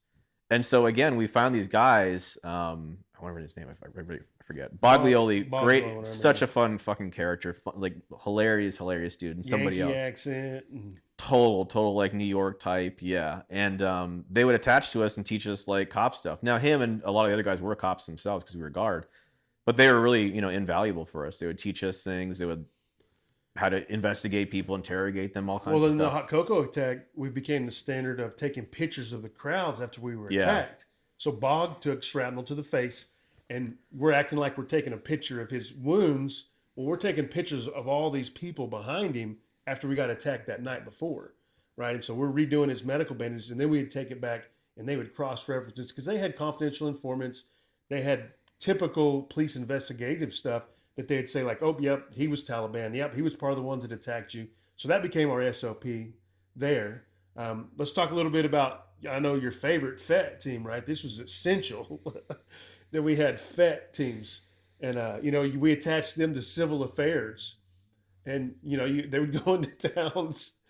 And let's talk a little bit about FET and how you use them, the great asset. Trying to get me canceled, aren't you? The FET team, from my understanding, I could be wrong, check my facts, started with the Marine Corps, was basically they realized we needed the FET team, stands for Female Engagement Team. They're like, hey, we're kind of like not groping, but we're like searching these women in Afghanistan, Iraq, or whatever, the Marine Corps units that were the first out there. And they're like, you can't touch their women. It's against their religion, against their culture, whatever else. So like we need women to attach to us to be able to do this. And they came up with the FET team. They advertised it being highly successful, whether that's true or not. You know, I have opinions about it. But we eventually started using the only FET team we had on base. And so the female engagement team was the team we'd use when we had to like interrogate women or speak with them or search them or take pictures of them because guys couldn't do that. So we used the FET team and they'd come along with us on these missions. That was another attachment we had, which was... Yeah, and again, it was something that, you know, we were kind of forced to use as well. And again, they served a purpose. And, you know, so we had moving on to, the best one. This is the best one. You remember, what's the best one? The number one thing that changed the game, right? So we had bat hides. The SIM card ripper, yeah. Right? We had bat hides. And so you were like, yeah, this is doing nothing. Like we're fingerprints, retina scans, and for what? Like this is nothing. So let's talk a little bit about how we. Let's go back to what you said. So, because that was the biggest. That was the biggest thing that tied our mission together. I can't get court-martialed, I think, or anything like that. But so the bat hides, which is BAAT, I think, in hides or something like that. You'd have to give a count every week in my missions, and I would say something like, I'm making this up a little bit. I'd be like, found 16 terrorists, found the guys who were making the opium, find the guys making the bombs. They'd be like, yeah. Wait, hold on. It was like a sitcom. There'd be a sitcom from our whole deployment. They'd be like, but how many bat hides? I'm like, I just said I got the guys making the fucking bombs. Did you hear what I just said? Colonel, captain, whatever. And they'd be like, sure. How many bat hides did you get? So it became a thing where I started playing with the numbers and I'd be like, in bat hides, 212. And we would start getting as many as we could. And I don't even know. I think I told you this. Like every week it became a thing. I'm like, bat hides, 286. We were doing a lot. And they would get excited. You have no idea. It was a fucking, I'm not even kidding. Like, I'll give you a real example. It would be like, we found the fucking opium these guys were using because they were now probably for the CIA for the war they created. Wink. We found the opium, find the opium fields. No one gives a shit. And I'm like, well, hold on. They're like, how many bat hides? I'm like, hold on. We found all the opium they're using to produce money to make. Yeah. And we got mortared on the opium fields. I'm like, anybody? They'd be like, right. Here. How many bat hides? So that's the whole bat hides fucking joke. But so we tied it together because I know it made you so mad because you were like, we got to have bat hides. And well, we're not just doing this for no reason. So let's tie that in to the Air Force guy that eventually Navy. Was it Navy? He's a Navy guy. And it got too dangerous and they took him from us and we had to train Fox how to do it. Yeah. So I found, again, we made friends. Captain Stacy at the time, he was the intel guy. We were good friends with him and all those C-Rock and all the rest of those guys. Great guys. And they would give us all of our HUMINT intelligence and SIGINT and all that stuff. And they had the civilians until that guy got kicked off, remember? Fun side stories, whatever we have all day. So they had the actual soldiers that were intel, and then they had some contractors attached. And one of them, they went out one day shooting out in the berm, and he threw a grenade, and it rolled back down and blew up and hit his leg or something like that. Really? A little bit. And he got kicked off because he's a contractor, and they're like, "Why were you fucking around?" Why were you the black so that's how we lost that. He was a contractor that did HUMINT, and we lost that resource because he got himself 86th. Anyway, there would be a guy that was in the corner. Again, I would just show up place to be like, C-Rock, Stacy. Who's the third guy? Gregory, was he in there? Gregory? I don't know. I think it was Gregory. Another guy. And there was a guy in the corner. I'd be like, who's that guy? And it was this Asian kid, and he was a Navy, apparently. And I'm like, what does he do? And when I just talked to him, I was like, what do you do? And he's like, oh, I got all these cool things. He's like, I can take SIM cards, and I can put it in here, and we can, like, strip the phone of everything and then put it into a big, like, database. And I'm like, who's, like, your boss or whatever? And they're like, well, technically I'm given to Captain Stacy, but my boss is not him. And I'm like, can we use you? And he's like, okay. And so we use this guy, and we go outside the wire. We would take people's SIM cards and we would start ripping them and get like propaganda videos, intelligence, all this good stuff. And it was really cool because we used all of this asset until we had a real mission that was dangerous. And then his Navy boss, which kind of makes fun of the Navy a little bit, but like she found out like he got like in some danger, and they're like, you're never leaving wire again. Like you can't. So we lost him, but he let us keep his SIM card. He let us use a SIM card ripper, and we had to learn how to use it. Yeah. And so we'd set up a TCP. we'd bat hide and then rip the phone. We'd take their phone, rip them, which again, they didn't want to give us their phone either, but I don't think they even knew what we were doing. We'd pass it up to the truck. They'd run it. By the time they get done with the bat hide, we'd hand them their SIM card, put it back in their phone, and send them down the road. Well, then we'd go cross-reference it to tier 1, tier 2, tier 3 of terrorists that they're talking to. And we'd have their picture, and then we would take that picture and make a wanted sheet. So the next time we came out, we'd have a picture of, whoever, Abdul Saeed, which... Maliar Mustafa, those are guys. Right? And so we would say, hey, this is tier 1. We'd take it to the towns and be like, we want to talk to this guy. And then we had people come finding us to say, hey, why are you trying to find my cousin? And we're like, well, where's he at? Well, we just want to talk to him. And so we started being noticed. And so tie a little bit into of, did it ever become to the point where you were like, this is working? Well, yeah, because some of the stuff, I don't think the guys, I tried my best to, I'd always probably do, I'm going to say it's holier than thou, but I would say more than most probably enlisted privates would get, but I would tell full briefings for my weekly stuff. But I mentioned that because we would go and sometimes you think it's just your level, your level of intelligence, right? This stuff would go higher. This stuff would go to active army. Mm-hmm. And some of the things we were ripping would someday go help another fucking base somewhere. They'd be like, whoa, that guy's there doing this? What is this video? Or who's this guy? It was just think about it again, think Bloods, Crips. You go you're in Chicago and there's a gang, the Bloods and Crips in Chicago and Florida maybe, right? So we might be in Chicago, but we'd find something to connect to someone in Florida, and those guys there would use it, that police unit, for their analogy's sake. And for us, all the stuff we were getting was given to everybody that was a part of the intelligentsia. And so they would take it all and use it. And so it was really, really helpful. Stacy would tell me, he'd be like, some base over here, they found 2 guys from the SIM cards you ripped. Really? Yeah. Dude, I mean, we changed the game. It was crazy. It really validated missions. And it validated so much that, they started trying to kill us. Right? That was the best part. Yeah. So I think there was a team that was, they put a bounty on us, and we started getting probed a lot. And so that runs into several different firefights and different deals. I think they were saying, again, I may be piecing this together, but was the intel that there was a 9-man team that was created to try and attack us? And I don't remember, for some reason, that pops in my head. I forget, there was a few. I mean, after the whole thing in Basram, I can't remember. What was the village? The Basram's a name. Yeah. Was it the name Basram? Yeah, there's a Basram there. I don't remember. No, where was the place where we had the night raid? What was that town? The Coco or the night raid? Yeah. Well, we'll get to that one too, but what was that town? Was that Gundy? It was Gundy. No. I think it was Bezram. Bezram. So Bezram, I mentioned that because those guys from Bezram had a unit out trying to get us because we killed Maliar and Mustafa, which I probably have in my other room. I have the old propaganda picture. Yeah, I have the letter they sent us saying there was no Taliban here, and all the villagers signed it. You remember that? I don't remember that. I've got it laminated somewhere in my safe or something, of a town. It was Bezram, I think, and they because that was the biggest one. To get everyone caught up, what basically we're talking about is not only we started getting hunted just in general because we were making noise and pissing people off, but it would be a lot of different people. One of them we had a night raid, which we'll get to eventually, but they started handing out posters of kill these dudes or kill these guys on sight, and this is why. And they'd say because they killed our brothers. It was Maliar Mustafa, and I had the they had him on the front of the. I could probably go grab. I had the propaganda photo of it. People would be driving up and down. We'll get to it. They'd be driving up and down their taxis, and they would say Maliar Mustafa. The martyrs died for the cause, and we were the ones that killed them. Yeah. They were driving up and down taxis doing this. It was Yeah, no, I remember that. We have to find that. I think I have a picture of it somewhere. I have it. We'll try and find it in a break here. And so I forgot about that too, dude. They had them on rickshaws, and so it was. And so again, that validated. And do you remember the point that you felt? Did you ever feel like, again, because accomplishments matter, and doing something productive obviously really matters. And did you ever feel validated? At what point did you ever feel validated of the missions in Dysposium Dragon, or was it just, it is what it is? It's funny.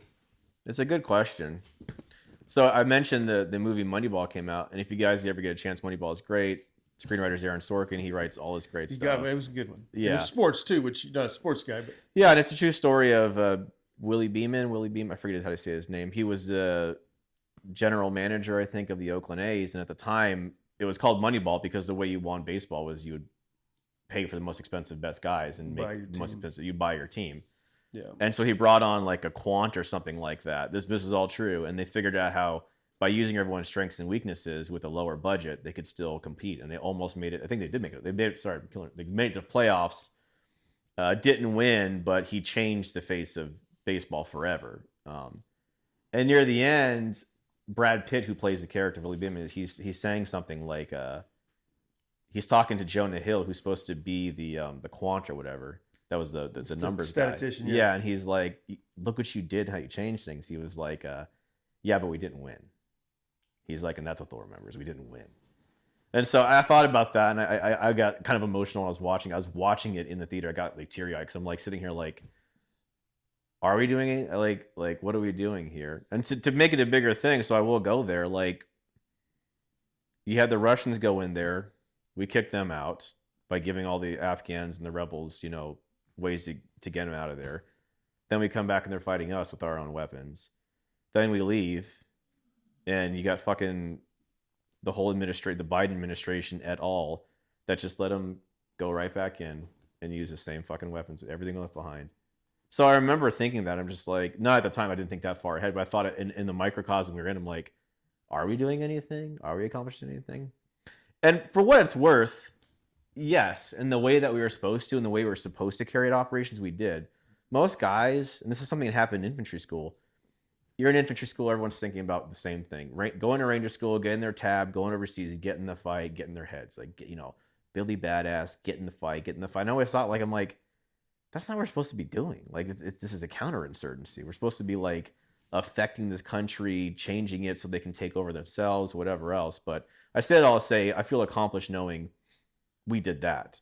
We didn't go in there, because everyone thinks it's force and force. We didn't go in there to, like, kill all the Taliban. That wasn't the purpose of going there. The purpose was to empower them so they could do it themselves and kick them out of their own country and take back their country themselves without the Taliban rule. And now it's Taliban rules. Right. It's just like, right. What do you do? Right. Yeah. And again, we can't control that. And that's one of the things that it's hard not to get your mind wrapped around it. And, that our buddies didn't die in vain. And, it's again, we talked about it last night, I think, of more of, the anti-government push from people in the military when the government keeps doing stupid shit that just don't make sense, right? And so you're seeing a lot of that go on, and it's, obviously we could go down a big rabbit hole there, but we don't have time to go completely down that one. We may later. But let's talk a little bit running back to, because again, you changed the game, the Disposing Dragon. We know we did. And I can't tell you, again, I've said it 1,000 times, I'm proud of what you did and what Specter accomplished. And I know it was a team effort, and I know what we did was very, very impactful to the big part. So we have that to be satisfied about. And I give you all the credit for creating that, and you really should take that. And so say thank you, Ty. I can say thank you, Ty, but I'm going to interject too, because you guys got to think about the other parts too. Like, and this can sound self-serving, but I'm going to follow it up with some humility. I did my job as an officer. I planned the missions. I came up with strategic vision. Ty did the tactical, which is his job as platoon sergeant. I don't fucking know how to load those trucks. And it's always, they say, like, if the lieutenant's shooting his weapon, you're in trouble, because they're right. I don't fucking know how to take apart these guns and all the ins and outs like you do, because I'm not an enlisted guy that knows this stuff. You guys had the trucks ready, supply ready, the vehicles ready. Everything was done right. I didn't have to do anything. That was because of Ty and the rest of it. Everyone did their fucking jobs the way they were supposed to. Yeah. That wasn't me. That was Ty's leadership and all the squad leaders and everyone else underneath them. So important to mention that it's the sum of the parts entirely. Yeah. No, I agree. And like I said, it was, Potter being an E5 section sergeant out of his rank and performing an E6 job as an E5. And then, our gunners and just the training. Like I said, I'm super proud of Specter, guys, and I am. And again, that's one of the main reasons I want to write the book. And it's the very beginning I talk about. That's why I wrote it, right? That was one of the 3 reasons I wrote the book. And so, I love those guys, man. And like I said, we're jumping ahead a little bit, but what we went through and the divine intervention, and I talk about this as well, and how many times we should have died and we didn't. And I remember when we get back to safety, if you will, Bagram, off of the Medellin. I'm getting Iraq and Afghanistan, not Cop Apache. We was at Medellin. We got from the FOB to Bagram airfield. And I remember you came up to me and said, we fucking did it. We brought everybody home. And we hugged. And it was one of those moments, it was like, we did. It's still to this day one of the proudest moments of my life and the biggest accomplishments that I've ever done as a person. And I've done a lot of different things as well. But, it's so crazy what we went through and why we didn't die. And not one of us got injured bad enough to leave the operation. Yeah. Or lose an arm or a leg or be permanently disabled. Just something, I lost my hearing and some other people lost stuff. But I mean, actually genuinely losing their stuff. Yeah. Yeah. And so let's talk a little bit about some of the missions, right? So again, the battalion missions, there was only a couple that really actually turned into anything that was fun. But most of the time, what was our biggest threat, right? Well, let's talk about for a second the battalion. He mentions that. This is what I'm talking about. So battalion missions, if you're going to do counterinsurgency, like I said, you would do the stuff we do. You would go engage the populace. Let me tell you about how you get someone to attack you. If you ask the scouts, which I still remember to this day, when the scouts were partnering with us, they're like, if you're here, don't get mad at me, Salazar. I just remember him saying this. We were talking about a mission going on, and we're talking about we're going to do one of our Destroy Steam Dragons. He was going to come along, or I think he asked you, or I asked him. It doesn't matter. Something. And he's like, he didn't think we'd get kinetic. He's like, oh, it's one of those missions? He's like, those are not going to get kinetic. Because in his mind, that's not how you get someone to engage you. But it does work. So to take it back, if you go to a town, and the Taliban is watching that town, and you go fuck around with their people and talk with them and try and get them on your side, you're damn right they're coming back that night and saying, what did they say and who are they and who are these fuckers? It does absolutely raise your ire. More than going to look for a fight. If your goal is, I want to go find a guy who's not going to be wearing a uniform to go shoot, good fucking luck. You want to get him out, you go on their turf and say like, hey, what's up? This is my turf. What are you going to do about it? You ever heard the term, like chip on your shoulder? Where that actually comes from is back in the days, a guy would put a big rock, a flat rock on his shoulder, and he would walk into town, and whoever was brave enough to take the chip off his shoulder would challenge him. So we'd go in there with our chip on our shoulder, like, who's going to do something? And then we would get kinetic. And the mission that the scouts came with us on, that was the hot cocoa one, where they're right. Like, I remember before we left, to tie it all together, it was like, you think this is going to draw fire? And I'm like, it could. And it did.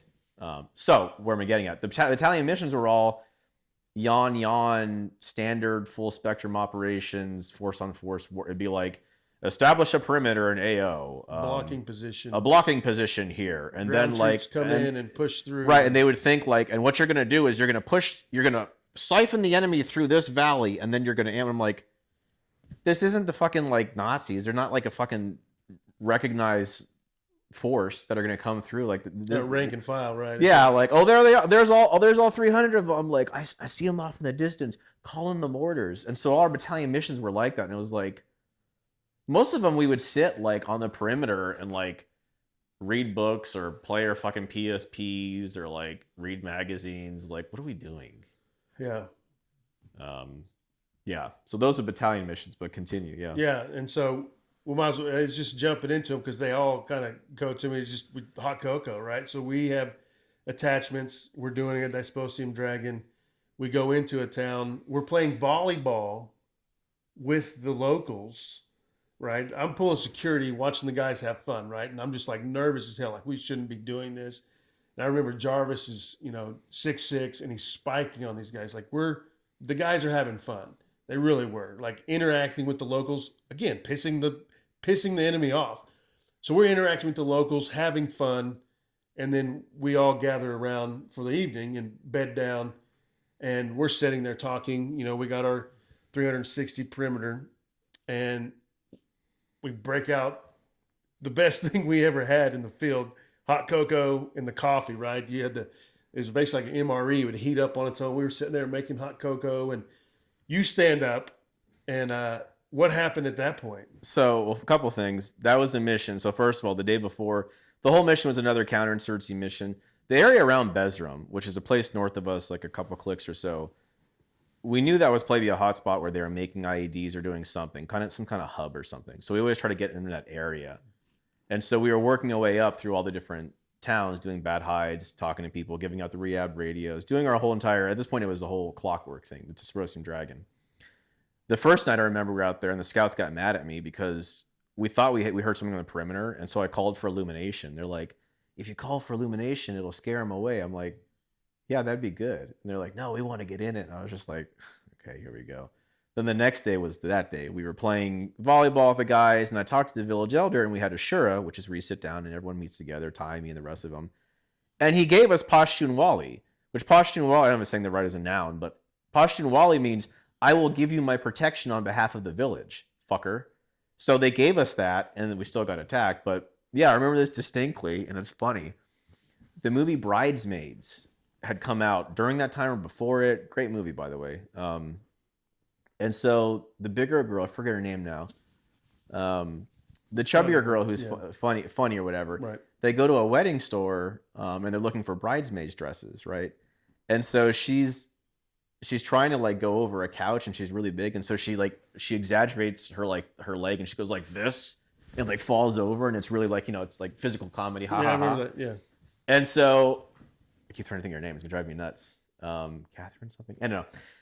So at the time, I'm like, so there's a wall to my left here. Johnny Roth is laying down in his little sleeping bag, and I got up from the cot. We were all having the hot cocoa, and I was talking to him. I was like, I got to take a piss, and he's like, sir, he's like, we go on the other side of the wall because if you piss, it's gonna like come down on me or whatever. And I was like, okay, Johnny. I was like, just for you, I'll go over the wall. God, man, because I wasn't actually gonna do next to him. I was like, just for you, man. I'm like, is this good enough for you? And so I put my leg up over the wall.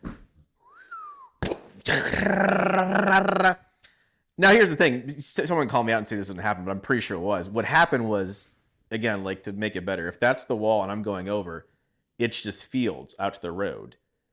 We're pretty sure they were crawling up on us, and when I put my leg over all exaggerated and big, they thought, oh fuck, they see us. Right. And so they triggered the fucking ambush, and they fucking take off, and I ran like diagonally across to my truck because I wanted to call in illumination and get some like fire support on it. But yeah, that was funny because I think about that all the time. I'm like, that's what I think triggered it. Because right when I did that, I put my leg up and it was like a second later I hear like, pow. Yeah. Like, yeah. No, I remember because it was, we were sitting there and then all hell broke loose. And I actually thought Alamo. I don't know if somebody said it or I heard it, but everybody was shooting everywhere. And you're screaming to cease fire eventually after like 10 minutes of just straight firefight. And we're like, we couldn't figure out anything. And so I'm running around looking for casualties. I remember Oaks is trying to chase. You can't go alone, Sergeant. He's like chasing me. And I'm like, I gotta and then go the do scouts everything. took off to go like chase him, and I'm like, it's all chaos. It's nuts, right? And so, again, nobody in Specter gets hit, right? The A&A guy gets his bicep blown up. Bog takes shrapnel. And one of the snipers, our law enforcement professional, he got hit, and he actually got, cool story, he got the equivalent of a Purple Heart for a civilian. Yeah. I forget that, but we put him in for that, and he was really grateful because he got. Yeah. I don't know where it's called. It's a civilian Purple Heart. So that's what he got. Yeah. And then I think it was Williams gets shrapnel in his leg, and it was right on his main artery, and so we medevac those guys out. Yeah. But no Specter. Again, right? We're all still intact, and we run our missions the next day, and we actually set up an ambush on them the next time in that same area. We try and pick the same fight, and we were gonna be ready at this time, and so we never did get to. I think it was a 6-man team. I think it was Intel. It was the guys. What we found out was great. A couple parts to this story. First of all, if anyone's wanting chaos, just for our own street cred, because we don't suck at what we're doing. I'll tell you why it's chaos. I'd have to draw it out. Like I can't do it with my hand, but like I guess I'll do it in the air. We had a 360, but we were halfway in the village, halfway out. We weren't outside the village. We were inside the village because they gave us Pashtun Wali. So we set up a rudimentary. We had a 360-degree security, and they never got into it. They never breached us, by the way.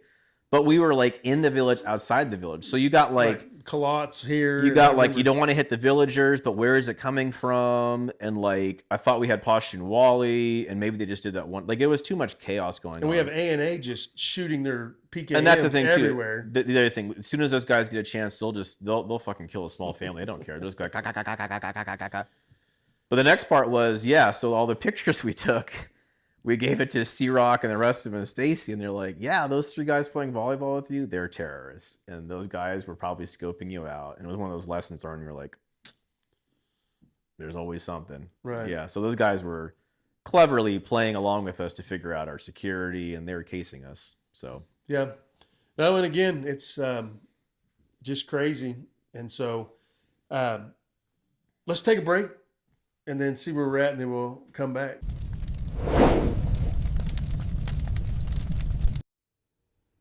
I just want to take this little break to thank you guys for watching this show. Oklahoma Echoes is growing, and I can't do it without you guys. Make sure you like and subscribe. Now let's get back to the show. We're back. Welcome back to Oklahoma Echoes. Got a little refresh. He's still standing Dog hair. now in Amazon. Yeah, it was number 1, by the way, for a while, and it's really? So you need to buy another 10 copies to help me out. Some nuanced niche category. Yeah, U.S. war biographies or something. I don't know, but anyways, on a diet, had to take a break. He's on 1,800 calories. When are you gonna have your app out? Anyways, let's promote your app a little bit. Plug my fitness app. I don't know. Maybe in 2 months when I'm jacked. So, right, G's obviously. We haven't even got to your personal career. Oh no. Which no one cares. We'll talk about it some. I definitely want to talk a little bit about it because again, what you do in your civilian careers is impressive to me. I'm a country kid, right? I've raised beef. I have an OnlyFans. I have like 1,000 subscribers. Right? It's modest. And so creating your fitness app, which has been really big, and when are you going to launch it? When are we going to do it? In a couple months. It's not big. It's for me. It's. I've been vibe coding a fitness app as I've been getting back in shape, and yeah. I refused to do this podcast. I told Ty until I was in like presentable shape. Because the worst is when you see, like I said, you see like these guys that are like, I don't know, like morbidly obese, and they have the big old beard. And they're like, I used to be a badass. And that's what I tell my kids. Like, guys, I used to be a catch. Believe it or not, I used to be a catch. So I was like, I don't want to be that guy. Because then you got like all the attachments. They're like nasty guard. And I'm like, okay, I don't want to. Oh yeah. So, anyway, point is, whatever. It's just a stupid app I'm fucking with, but. Yeah, no, it's impressive. Like, it's worked for Google, started your own company, sold it. Didn't sell it, so my business partner and I, she bought me out, and so I got to go start my own thing now, and then she still has it running, but it's really successful. Yeah, cybersecurity. We did that just recently, and so I don't know. We can talk about that, I guess, but yeah, before that I did Amazon too. It was just. When I got out of the military, I got into tech and video games, which is completely different from the Army infantry, obviously. Right. It's hard to get into. Yeah. No, that was your goals in Afghanistan. Like you always talked about, you wanted to, 3 things was you wanted to create games, write a book, and make movies, right? You wanted a screenplay. Yeah. And so you have done how many of those?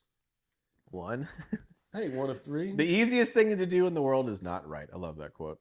I got to bust your balls a little bit. Like again, it's you're the only one holding yourself back. Just so you know, just to give you a little kick in the ass. It's your fault. So don't blame anybody else. So that guy. So coming back, we talked about the hot cocoa attack, and jumping into we talked about the propaganda that we were shaking things up, and so. Let's get into the night raid a little bit. And so my perception is obviously way different than your perception because I was home on leave. And it's one of those moments, again, I talk about this and still standing, get it now on Amazon. And it's one of those proud dad moments for me. Again, it was, I can't remember who called me, but right after it happened, the guy started calling me.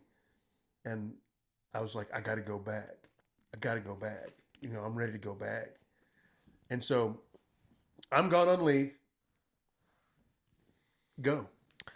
So Bezram was a village there, and what happened was I'd have to do the toils of being an officer. I'd have to do all these reports, and it's always funny. You watch like movies where it's like the lieutenant's like, I'm up to my ears and writing, or like the cops say like, I don't want to write a report. That's what I was like. I hated doing missions because I'd have to plan the mission, conduct the mission, be responsible for the mission, come back and write a report for the mission, and then all the follow up. I got emails on our middle of the fucking nowhere base with no internet connection, basically, and I had to be like obligated to like fix PowerPoints and shit, in a combat zone. So anyway, I had been making a case for this village Bezram, and it seemed like the hotspot on our particular route Alangar. I was like, it seems like all the people are congregating here. And by people, I mean terrorists, bomb makers, whatever. We got hit there a lot. Iowa. I looked at the intelligence before, and this was always like the hotspot. In fact, they found like a factory or sort of like a lab where they were making bombs there. I'm like, this place is significant. Well, lo and behold, a scout weapons team finds some people in Red Iowa near Bezram Village, and they're planning an IED. Well, scout weapons team flies after them. I don't think they fire at them, but they get them cornered into like a little colot, I guess. Is it called colot? Mm. Yeah, they get them cornered in this colot, which is just a building inside there. So they corner them, and at the time I was quick reaction. Well, we were always fucking quick reaction force. So Ty was on leave. We were quick reaction force. I made it hard in the talk like I always do. Like, do we really need to go out there? Why do we need to go out there? And the reason why is they had them surrounded, but they couldn't jump out the helicopter. Like, we need people boots on ground to come see these guys. It was Halloween night, 2011. So we drive up the route, no big deal. We go dismounted. We have to walk over there. And it's funny because you're talking about like not dying moment. I always tell a story because it's completely true or crazy. But we go up, and so like if we were walking like I can't show like a picture or whatever, but like in front of us would be like the big colot wall. This was this side of it, so I guess the like east side of it, north side, and then that's the rest of the building. We walked up to it. I had the platoon walking and had a second squad over here. We were fanned out and whatnot, proper formation. And Focht and his people were like, hey, can we kick out to face the building's front, which is here. So here's the east wall, here's the north wall. They kicked out here, and then we stacked up against the wall.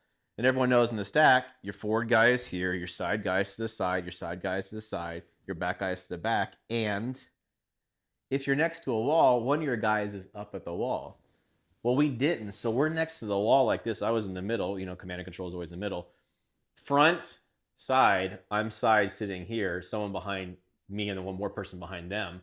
We get there, scout weapons team's flying over, whatever, like, do you guys see anything? Like, oh, it's hard to tell or whatever else. And I had our interpreter, Sonny, and I'm like, you need to tell these people, come out with your hands up, we're going to come in, basically. And he starts yelling at da-da-da-da-da-da-da-da-da-da. Nothing. Next thing you hear, and I'm like, what was that? He came over the top of the wall and fired right. So he's here, he fired right at us.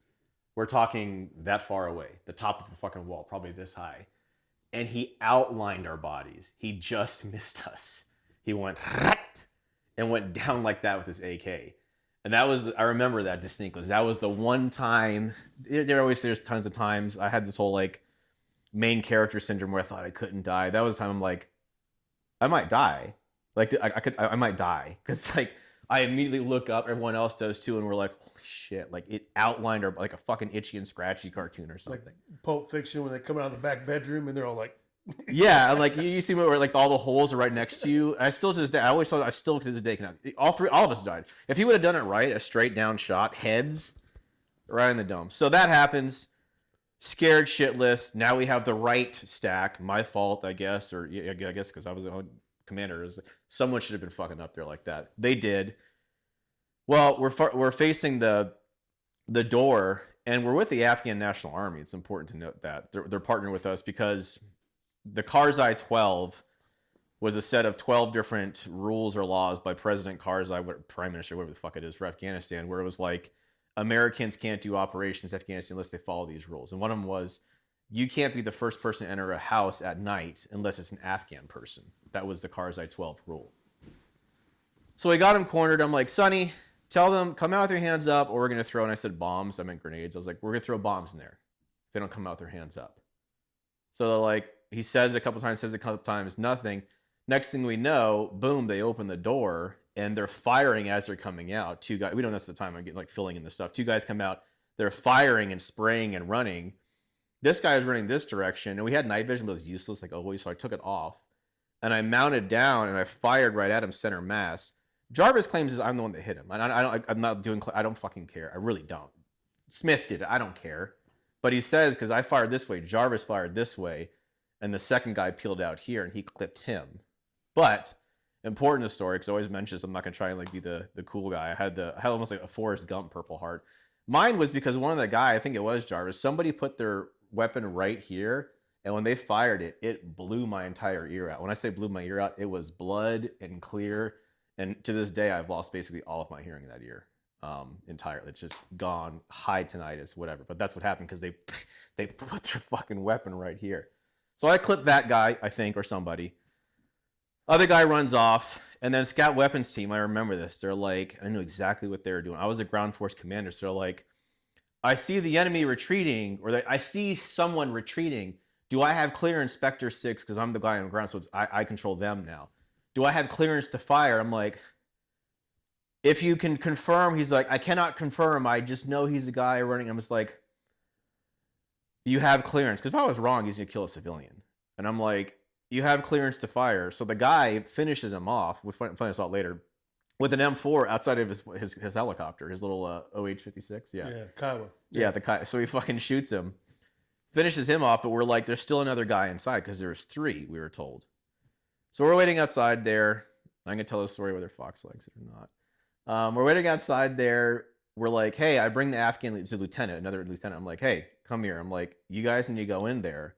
We'll come in behind you. We'll do a whole, like, clear the building, whatever else, but we got to go in there. And he's like, oh, no, sir. No, sir. I'm like, what do you fucking mean, no, sir? I'm like, we're going to go in there and clear the building. What the fuck are you talking about? He's like, oh, I'm just not sure. I'm like, you're going in there.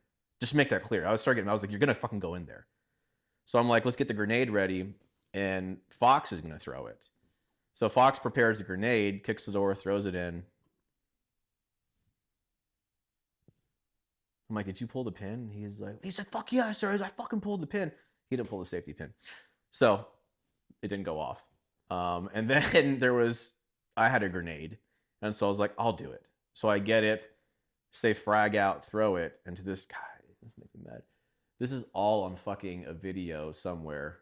Allegedly a video somewhere that exists. I don't have it. I don't. Somebody has it. And you can see, I mean, just afterwards, as I go through with their grenade, like if you had like an overhead, like a Call of Duty style, here's me, here's a guy coming to the door. It was right next to him. So and he goes to the back of the yeah, he runs off. He was the guy, I guess he was ready to give up or maybe kill us because there's more to come here. So that grenade goes off, and then I'm like, let's go. And I grab the Afghan guy. He grabs the pane of the door, the first guy, and he holds it like this. And I kick him in the fucking back. And I'm like, get the fuck, like it's the fucking fatal funnel. He's holding the door frame. Kick him. He goes through. And sometimes I might misremember, so I don't want to do like the whole, I think I was when they kicked him or someone did. I'm pretty sure it was me, but I wasn't point. Maybe not because Potter would be point. We had this conversation. I actually said I want to be point, and Potter's like, no, which he's right. That's wrong. Your officer is not supposed to be point. And I'm not being cool. That's not how it's supposed to work. So someone else might have. Potter's our point man. Yeah, I think maybe. So I thought I did. Maybe I'm misremembering. I don't care. I don't care about the glory. Like the point is, someone kicked his fucking back, and they go in. And I always remember this because I'm proud of the guys about this. I'm still fucking infinitely proud. I remember all of it. I walk in, left open, right open, long hall, far left open door. And they're not doors. It's fucking calottes. They're openings. So I go left, or someone goes in front of me, I think, or I go left. Someone else goes right. Someone holds the hallway, which everyone does their job, which is perfect. We go left, and then as you turn left, there's right this way. Out the right side, a guy goes, he has his fucking hands, he has a man dress on with blood all over. That's the guy hit with the fucking grenade, so he's bleeding. Nobody shoots him. To this day, and you call it fear, I think I'm glad about the discipline. He fucking, he runs up on us with blood and throwing his hands out like this. Nobody fucking shoots him. We take him down. I'm like, Huss, give him medical attention. What the fuck? We find out later that was one of his accomplices, by the way. At the time, we thought like, oh, I feel so bad. He was the doctor, wasn't he, that was taking care of him? No, the doctor's taking care of that guy. Taking care of that guy. That guy actually had, and he was hiding. He hid a weapon later on. So that third, when he was going up the thing, he was either coming out or maybe with a weapon. We don't know. So I'll get ahead of it because find out later. I'll tell you. Well, there's more of the story. Anyway, that happens. We go search the rest of it. There was actually people in there. There was 2 families in there. So we go talk to the families, and then they go out to do PID, positive identification of the bodies. First guy was center mass spinal cord instant death. That's the one I think I did or somebody did. I don't care. The second guy, Jarvis or whoever, clipped him in the stomach. His guts came out. And then he was finished off by another one from the scout weapons team. We think we might have bled out. I forget. But I remember because I'm the officer on the ground. I don't want to go to fucking Leavenworth. So I'm like waiting and I'm like, please go confirm. Please go confirm. And it's a weird feeling because they go and confirm if it was an enemy and they do it. I'm like, thank God. Because it's weird. You're like celebrating someone dead. But I was like, thank God it was the enemy. Thank God. And it was. Interesting story about him. I think about this all the time, like the honor of a soldier, I guess, or whatever you want to call it. His last actions on this earth, we found a phone next to him and a cracked SIM card. He took the SIM card out and cracked it in half and threw it. We found both pieces of it and the phone next to him. So he cracked it in half so we couldn't get any intel. So we get it all together, and then I'm pissed at that Afghan guy the whole time, the Afghan lieutenant, like beyond belief. And the stories I always tell, it's hilarious. Well, at the very beginning, they're on the other side of the Kalot walls. Yeah. So they go all the way around, and that's when everything's going down in the front because they don't want to be a part of it. They didn't want to participate at all, yeah. And so finally I grabbed that guy. I call back, and they've been watching it all the talk, like a fucking Call of Duty movie. All the stuff they've been watching. I call back, and they're all like crazy because people need to keep in mind something with the whole entire war in Afghanistan and Iraq. I won't overspeak this. The surge, real chance you're going to get some fucking action and some bullets behind your rifle if you're infantry. But there's a good chance in Afghanistan you'd never fire against an enemy or even see if you killed them. It wasn't force on force. Some people, there's guys that have done 3 deployments that have never positively identified they killed somebody or gotten in a firefight. It's not common to get in a close quarters firefight and get a body and bring it back. That doesn't happen. And I can tell you why, or I can tell you evidence of that. I say, what do we do? And the talk's like, bring the bodies back like a fucking deer. I'm like, okay, where? They're like, put them on stretchers and bring them back. And so I'm like, I'm not putting those dead, bloody bodies in my, like, with guts. I'm not putting in my fucking Max Bros, right? So I take the Afghan lieutenant and we go back to the truck and I have them pretend they're calling their base.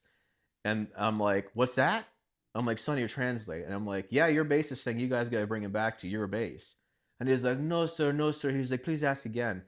We had those jammers that jammed the signal. I turned the jammer on and I had him ask it as if he was saying it. Like, are you sure about that? And he's like, yeah, I'm sure about it. So I faked the whole conversation.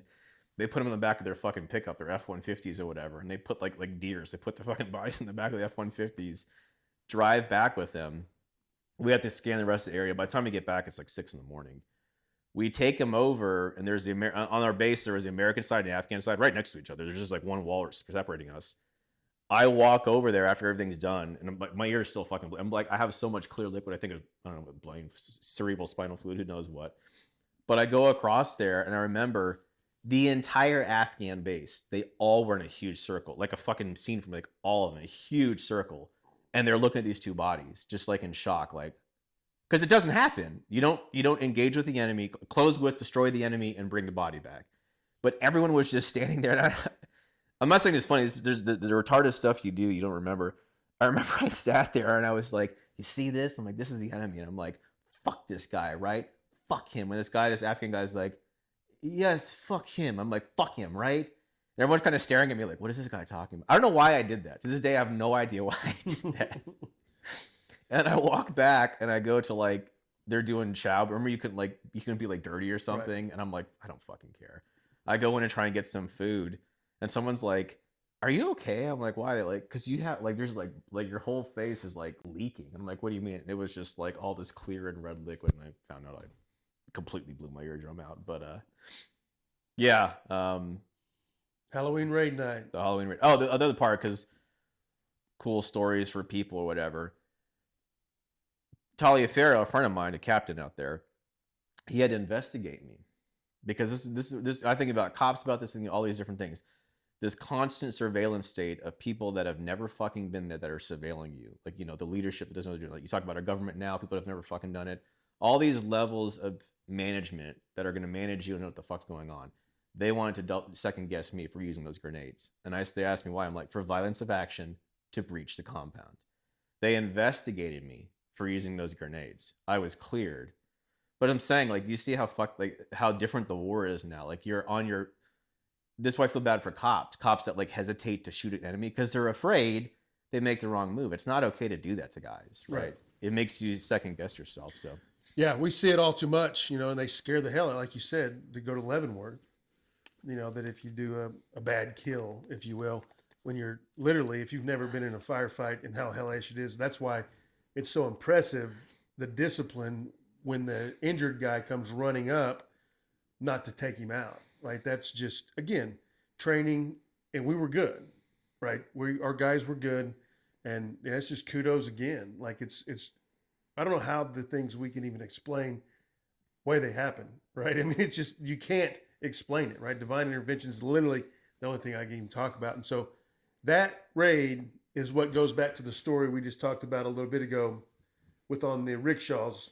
They had this propaganda piece, which is we found during break, and this was on every rickshaw, and in the town they had all these flyers put up about how they're martyrs and they died for the cause, and basically we murdered them, and they became martyrs. Yeah, so there's a lot. And they had a South Dakota, North Dakota National Guard uniform on? Yeah, they had it from the last guys. So there's a lot to the story. So a couple things. There was a lot that happened. So after that happened, it was significant. So much so that the Afghans had an Afghan captain chaplain. And they said, we're going to do, I forget what it's called now. It's an acronym, and it stands for basically like making sure everything's okay in the village after you did that. It's like PRS or like public something. It's a term where you go back and say, is everything okay here? So they partnered us with Gantz, the news chick or whatever. Yeah, there you go. They partnered with us. They're like, hey, this guy came down from the big base wherever the Afghans are. He's a chaplain. He's a captain. He's been in like all these wars. He's going to be doing, I forget what it's called, whatever the term is. He's going to come with you guys to go do that with you. And this got put on AFN, by the way. You can actually find this on YouTube, my old like clip of me. We go back there. They're recording us the whole way. We go back. Turns out one of the guys we killed, Malia Mustafa, was the son of the village leader. So we go back. I'm sitting there, and we meet the village leader, do a shura, sit down, all sit around this table or whatever, and we're talking, and the chaplain's like, hey, what's the deal? And he's like, I knew my son was in some bad stuff, but I didn't know it was this bad. And I'm like, you know, like, well, what the hell? Like, these guys are trying to kill us. And then we go back, and he's like, and I found some stuff. And they found a whole bunch of weapons there stashing under his bed and under all the other beds. And, like, we found all this stuff. And it's the weirdest thing because I'm sitting there now, like, presumably I just killed his son. And we're, like, shaking hands and stuff like that. And he was talking about, yeah, but you guys do here and do all this stuff. And I took my weapon, and I dropped the clip, and I uncharged around. And I was like, we're not here to, like, kill you guys. Like, that's not what we're here for at all. And I've been trying my best with my platoon, so we don't do that. That's not what we're here for. And I put it back in. I was being dramatic. But then, yeah, it was just weird, like, meeting the father of the son you just killed and talking to him. And he was kind of, like, beside himself, but he also knew. You could tell, like, this guy was just, like, not a good kid or whatever. But then, the rest of the story you're talking about, across the street, we start driving, and we notice there's a cemetery there before, but now they have this really, like, done-up cemetery. Like, they got some, like, blue railing, and they got some pictures, and we keep coming back like week after week, and this thing turns into a fucking shrine. And so I start putting in my reports. I'm like, Bezram's using this as like the lightning rod to make us a target. Then there we go, so you can zoom in on this later on.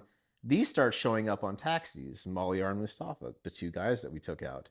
So they start having them in taxis all over the fucking area we're in for like 20, 30 square miles, saying everywhere. These are the, it says, I was told this by Sonny, our interpreter, says Malyar Mustafa, and it says like the angels who died for the cause, the martyrs. And it says like they're angels now with, you know, Allah or whatever. And so I'm telling, goes back to that Moneyball thing. I'm telling command, like, this is a hot spot. Like, this is like confirmation. They're making this like the lightning rod moment to make them justified in attacking us. No one cared. Every week I'd show us built up. Every week they didn't care because we were about to leave. It was almost near the end. Well, it's October, and I think my days are all. I don't remember when we came home either. But you have to dig up the pictures of the graveyard. I've got pictures of those too, and I will. It's one of those things, man. It was just, again, in our minds, it's almost validation of what we were doing as well. Is that we're doing out there doing the cause, if you will.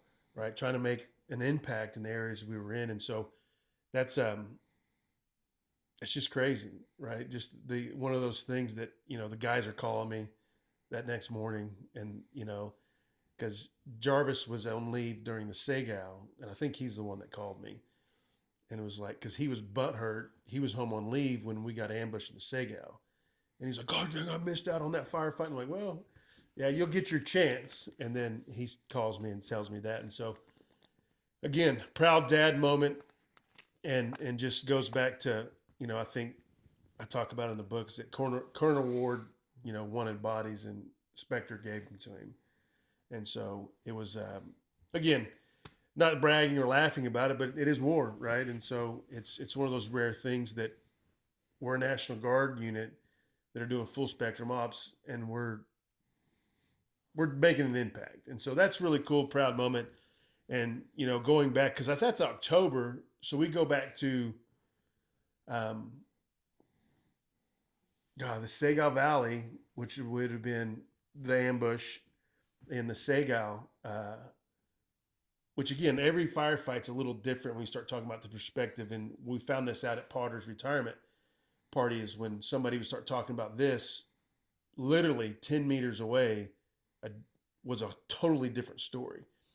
And so let's fill in a little bit, because we're going to be able to fill in a little bit on the Segal ambush. And this is one thing that I talked about with Wolf's video on the podcast, that I want to talk to some of the guys because they were upset, like we took Scout Weapons team with us.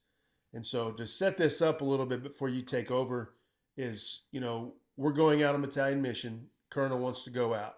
We go out to the blocking position, link up with Wolf. He's in the blocking position here. We're in the blocking position here. They fire a 105 rocket across, and I still think they're trying to hit Wolf's platoon. It falls short into the valley. It's becoming happy hour. Air's red. That's why Alpha can't fly in. If you watch Citizen Soldier, Alpha's sitting there for 2 days not thinking they're going on this mission now. And they were going the whole time. We were there waiting on them to come. And so we get tasked to do BDA. Obviously, we're not happy about this.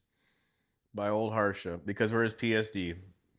Because, yeah, on these missions, we were still his PSD, and BDA means battle damage assessment. So what we were doing was... Yeah, let's talk about that, because I remember this. I don't care anymore. I don't care if someone sues or whatever. Harsha is like, I want you to do BDA or investigate. BDA would mean where the rocket hit, battle damage assessment. I'm like, well, the rocket hit here. He's like, well, I want to see where it originated from. I'm like, okay. I was like, but it's like 5 o'clock at night, 1700 hours. And I'm like, nautical twilight's coming. It's going to get fucking dark any second. And we were black on air for some reason, because like the dust or like something about like the blades. And they're like, we had no air support. We had no real reason to go there. It was next to a village. And he's like, go there. And I remember I kept kind of like respectfully arguing, like, why do this? And then he was like, hey, he's like, go. And I'm like, okay, I guess we're going to go fucking investigate where the rocket came from. So to give everyone an idea, like, actually it's perfect. It goes down, like, we're up here. The rocket came here. And so we have to go down a little like ravine or whatever, and then up, and it was roughly here. And there's villages, there's like buildings here and whatnot. So we're here. I went up to the trucks. There was other trucks from Alpha, I think, that were facing out this direction. Yeah. And I was like, hey, here's what's going to happen. I was like, we're going to go down there. If we get engaged, fire 30 to 50 meters above our heads and give us suppressive fire with your fucking weapons. So like, that's what I was like, the signal will be a star cluster. If you see a star cluster, wherever that originates from, fire above it and give us, because it's going uphill. And how do you respond to an ambush uphill? You run through it because you're going to die anyway. So I knew like we're fucked if that happened. And I don't think everyone else remembers, or maybe I make this. I don't think I am. I remember saying this. I mentioned because I want to be like honest about some of the stupid stuff I said. We're getting prepared, and I was telling the guys in the mission, like, hey, we're going to do this, this, and this. And I'm like, we're probably going to get ambushed.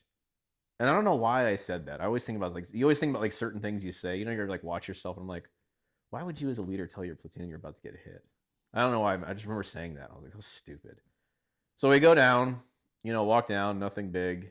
Potter has a good idea. He's like, hey, let's throw a chem light here. That way, if we have to get back quick, we can go up the same route and not get fucking lost or go down the river or something like that. So good call. Throws the chem light out. We go up, and now we're like here-ish, about 25% of the way up there. And some guy comes out right up to me, and he's like talking to me and Sonny, or maybe Sonny calls me over. I don't remember. Sonny's our interpreter. And he's saying like yada yada yada. I'm like, what's he saying, Sonny? What's he saying? Bam! And fucking in comes a rocket. Like it was an ambush. That guy was a decoy to get us to stay fixed in place and hit us. So in comes a rocket. Another rocket comes. That throws me off my ass, and I fucking like go down like all the way down this fucking like the edge of the cliff or whatever. Hit my head so hard. I remember it's so funny. Like you think about these things. You know how you can have like a million things happen at once, and people tell these stories. And I used to like watch them tell stories. I'm like, you're fucking making this up.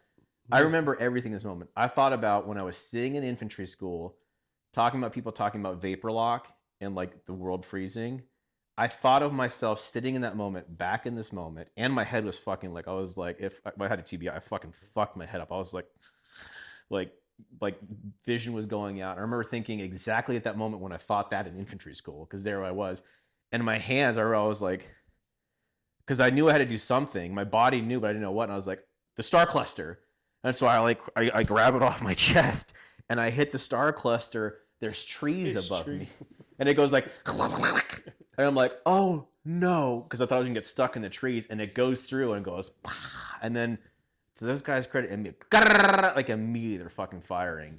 I get chills every time I do this because it fucking worked perfectly. It was a good feeling when those started raining over. It's like it was, because that whole point was, so Potter's in the lead, I'm in the rear, we take off. Well, I'm the country kid, right? Everybody's like, can't find a crossing. So I take the lead at this point, find the crossing. Fox calls up and is like, hey, remember there was guys that he thought, insurgents, that he wanted to go talk to. Matt's rolled up, all this stuff, about 10 middle-aged or young kids. He's like, looks fishy as hell. We're like, no, we're doing BDA and getting out of here. We keep going. Well, I find the crossing. Potter's in the rear now, drops the chem light. I stop at the clot wall to let Potter leapfrog. And then that's when the villagers came up on us. And I go up and go talk to a villager. And then you got villagers. And then it happened, right? And so we get finally online. And again, it's one of those things like my world paused too, right? So it's like that whole deal. My whole deal is I remember, it's funny you say that because I remember wanting to throw a grenade because it's a close ambush. Like it's near, but I can't throw it uphill. It's uphill, yeah. So all I could think was like, grenade, no, I can't. And so I remember I'm shooting and I can see muzzle flashes back on me and I fall off the cliff backwards and then jump up and then Garrison, we can't find. He's the only one I can't get accountability on. Finally, we get him to answer us. We get him online. He comes running in.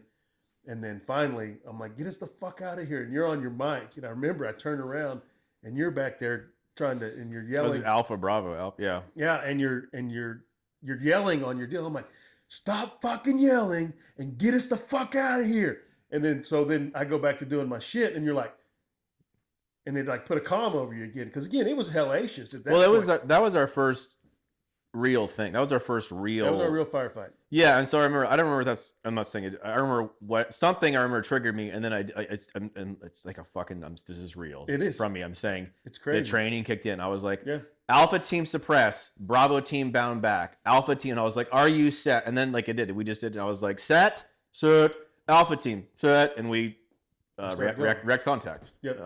So and it did. It worked perfectly, and it was one of those things because I remember. And again, it's weird what you remember, but once I got accountability, I was ready to get the fuck out of there. And that's when I turned to you, like, we got everybody, get us the fuck out of here.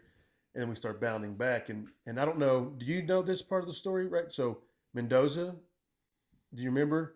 So we're bounding, and I'm the first group to go, right? So we go, we're bounding, and that's why I'm like, how do I find the crossing? Potter says, I dropped the chem light. And I'm like, you're a fucking genius, dude. So I find the chem light, and I start going up. Well, I set the first stage, and here comes the second team. Well, we have a new Terp with us. I don't remember, he was with me. I don't remember his name. And he's laying on the ground praying to Allah, right? And I'm fucking like, we're set, move. Mendoza crests the hill, and an A&A opens up with a saw on him. And to this day, I have no clue how they missed him, right? So I take off, cease fire. I pick up my Terp, and I fucking throw him. I'm like, go tell them to cease fire. And then I run over there. Here comes Mendoza. Like, he's trying to jump off and kick this kid. I take him, throw him, like, we ain't got time for that shit. I'm like, get your weapons clear. Like, quit shooting. And then we bound back, right? And it's like, it's just crazy, right? Again, all the training kicks in. And that's the only way I can even put it, too. And so it's funny because the only reason I know some of this is because the reports we wrote after when we tried to sit down and me and you talked about it and we tried to get it. And when I wrote the book, I pulled out all those official documents. And that's one reason I can piece stuff together too, because it's silent. It's literally piercing. How do you explain what the RPGs, and again, I asked Captain Taylor, we got up there, how many RPGs was it? And I asked Wolf this, and it was 3 to 6 is what people would say. The first volley was 3 to 6 RPGs directly on top of us. And they don't know how we got out of there. Again, another unexplainable moment of Specter.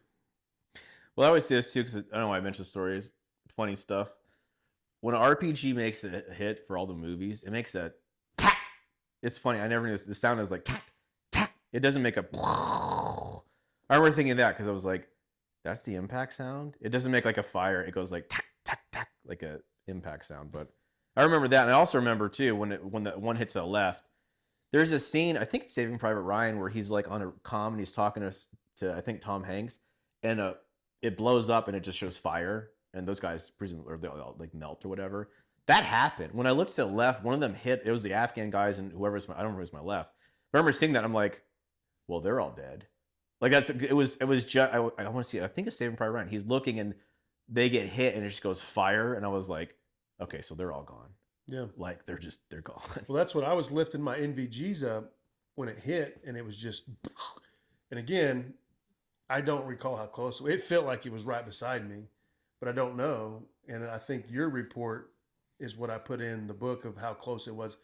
But again, nobody's, we're TBI'd and fucked up, but we're ambulatory. We're moving, you know what I mean? Which is crazy to think. And make it out of there once again. And we sat for how many days at that point? Oh yeah. We sat there then we leave. We leave, and then an Alpha comes in, and then we get the radio call that Prince got hit. Then we come back. Then we stay like a week, and we're getting pop shots at us every day. And that was a long, long week, because I remember I was so sore from the fall and the concussion and everything. That was a miserable time, for sure. I always mentioned this part of the story. I don't want to say his name because I always think like, what if a civilian's watching this or whatever? Maybe another person that relates, but I always found this part interesting. So a person who remained unnamed, because there's no reason to say it, that was holding the pig, the 240 Bravo.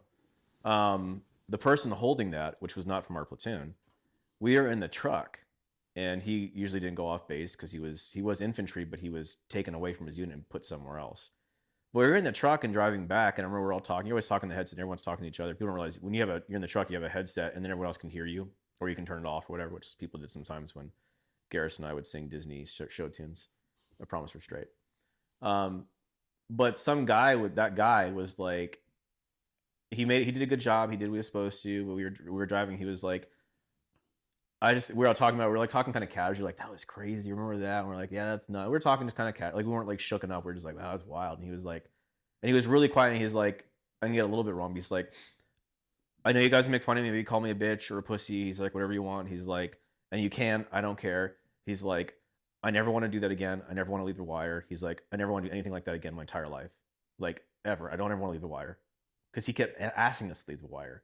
And it was just a weird moment because you got like an honest moment with a man where he was like, okay, now, no, I don't want it. And I remember he was the nicest person to us the rest of the deployment, really cool. And he got his fill. He was done for his life.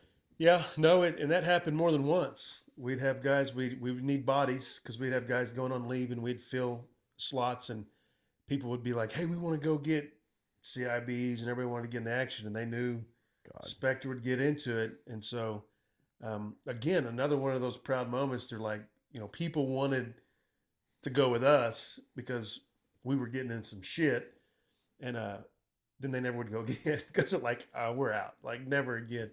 So that happened probably 3 or 4 times that I know of. And again, some of the stolen valor came from one of those.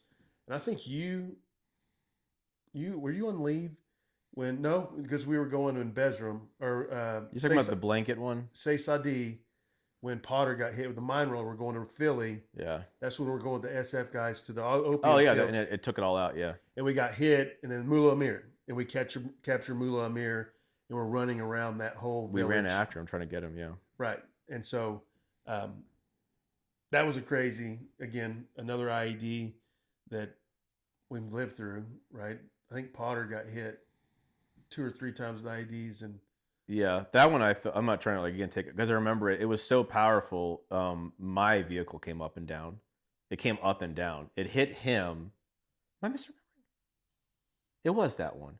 One of them, we were one behind, and I remember just to give you because there's different rounds. There's like anal rounds, which is argon on aluminum. I don't fucking know. Whatever. Yeah. One of them, it took out the front vehicle and didn't kill him, and then the shockwave lifted us. I think it was that one. No, I think that was in Najil. Was that what it is? I think that was when Kane took the sniper round, wasn't it? Oh, we were in a downhill, and then we were taking off back because we and it hit so hard, our vehicle came up and down behind that vehicle. It's crazy. I think that again they become so. And that separated my back.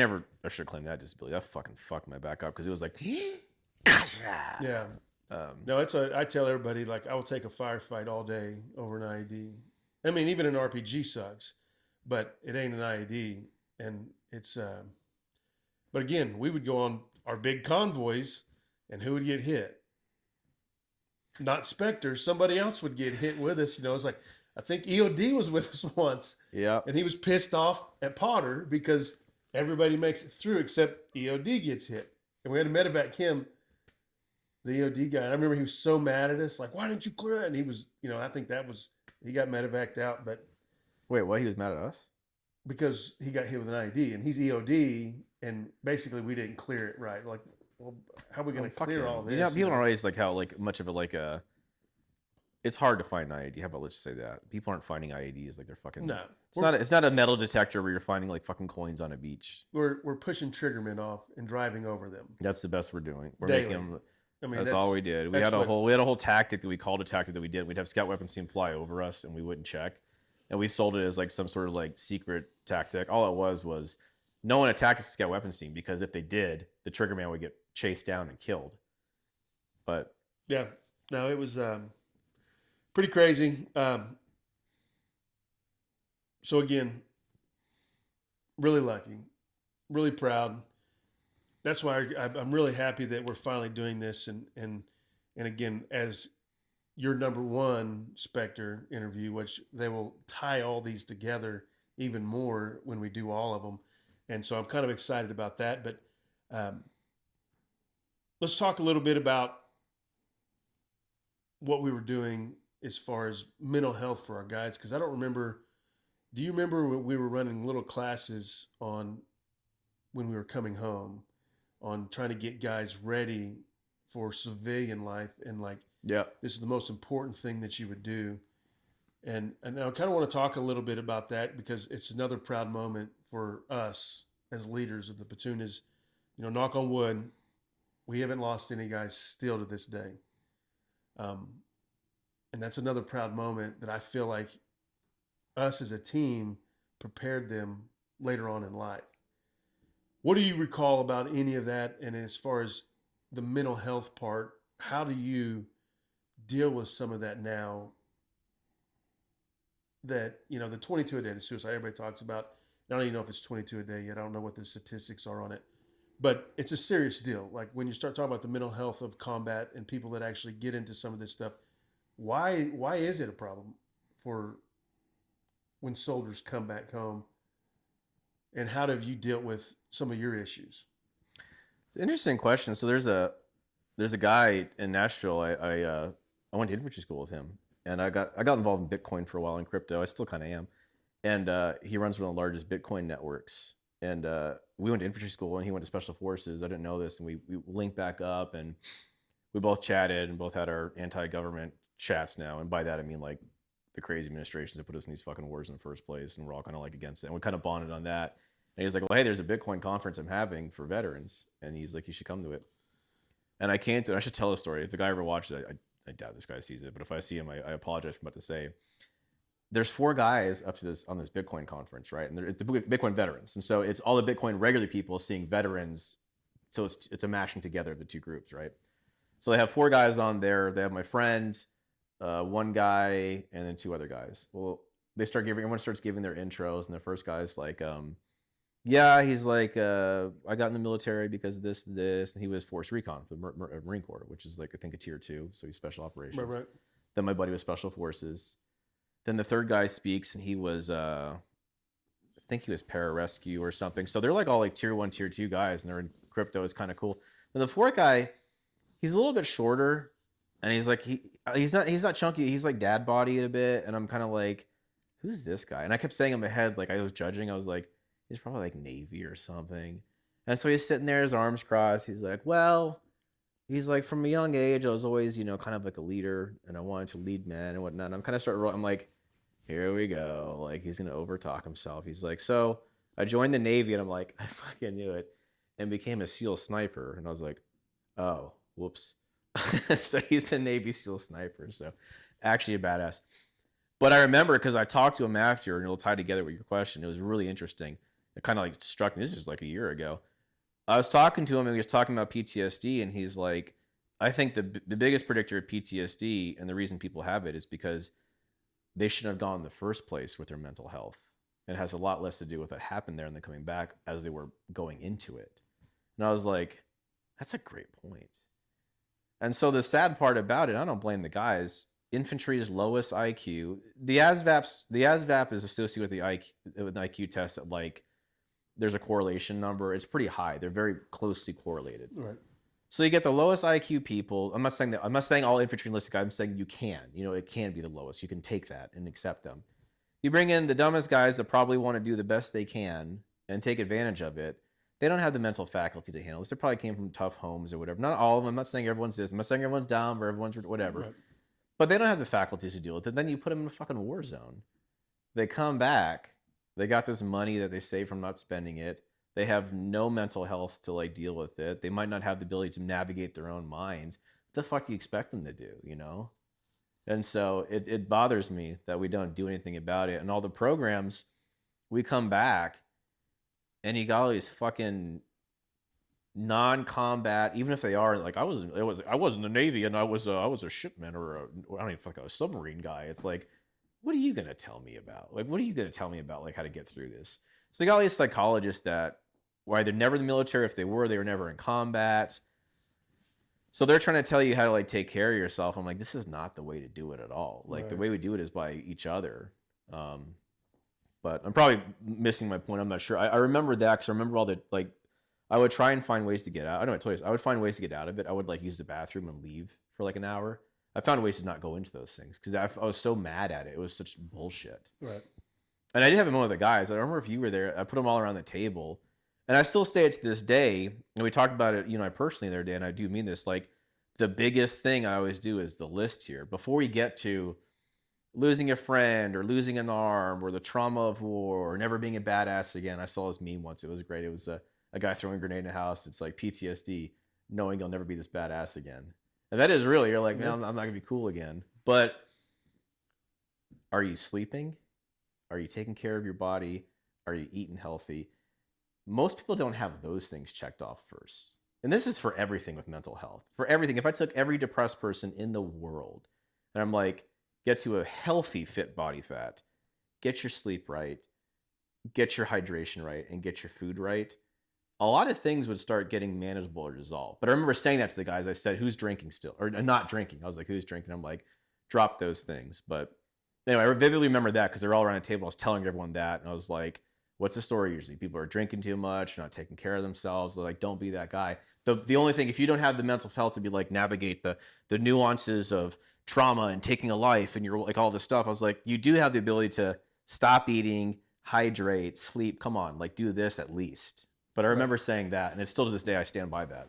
Yeah, 100%. You know, if you're not healthy body, healthy mind is huge. And it's funny you say that because literally on I don't remember which podcast I was watching on the way down here, he said, what would happen if every male in America got healthy? You know, and again, we've talked about the demise of masculinity and, you know, how society is trying to take away the male authority and everything. We talk about that a lot. And I think some of that plays with it too when the trauma before, as you said, I don't remember if you remember this, but we talked about, well, we need to pay attention to this kid because he's got daddy issues, or he don't have a relationship with his mom, or we talked about that. And so we sat down and broke down a little bit of what our platoon needed. And I seriously vividly remember telling Hust one time was, you'll never do anything more important than this right now. You will never be this important. As a medic, and he's probably one of the youngest guys on our platoon. He was young. And I was like, we all depended on him. And I said, the burden that you have on you, because the medic's with us all the time. He's with me 24/7. And so I was really close to Marcus. And we talked. And that's what I remember telling him that is, you can't let this dictate your life because nothing may be this important again. And so, and hopefully, and again, I talked to him a few times, and it'll be interesting to get him on here to see if he even remembers that. But I remember vividly trying to help guys through that. And then, you know, of course, I've struggled with my own mental health. And, you know, you talk about, and we know the answers, but do we do it ourselves? And so that's always the question that goes into it. And this has been therapeutic for me. Like I said, that's one reason I started the podcast, was talking like this. This is beneficial, I think, if people that start watching this to hear just talking about it. I've had several other guys tell me, man, it's just nice to talk to somebody that didn't even know they went through some of the same stuff, which is cool to have. And so transitioning into a little bit of other topic is a little more modern day, right? So obviously, again, I don't even know how we want to go down this hole yet. But I'll prep you with maybe a softball here. But I know you're an opinionated man, and I want to know your not at all. So I want to know your opinion, right? So Pete Hegseth calls Secretary Hegseth, and he says, Lieutenant Grachanin or Captain Grachanin, what can I do to make the military better? What would you tell him?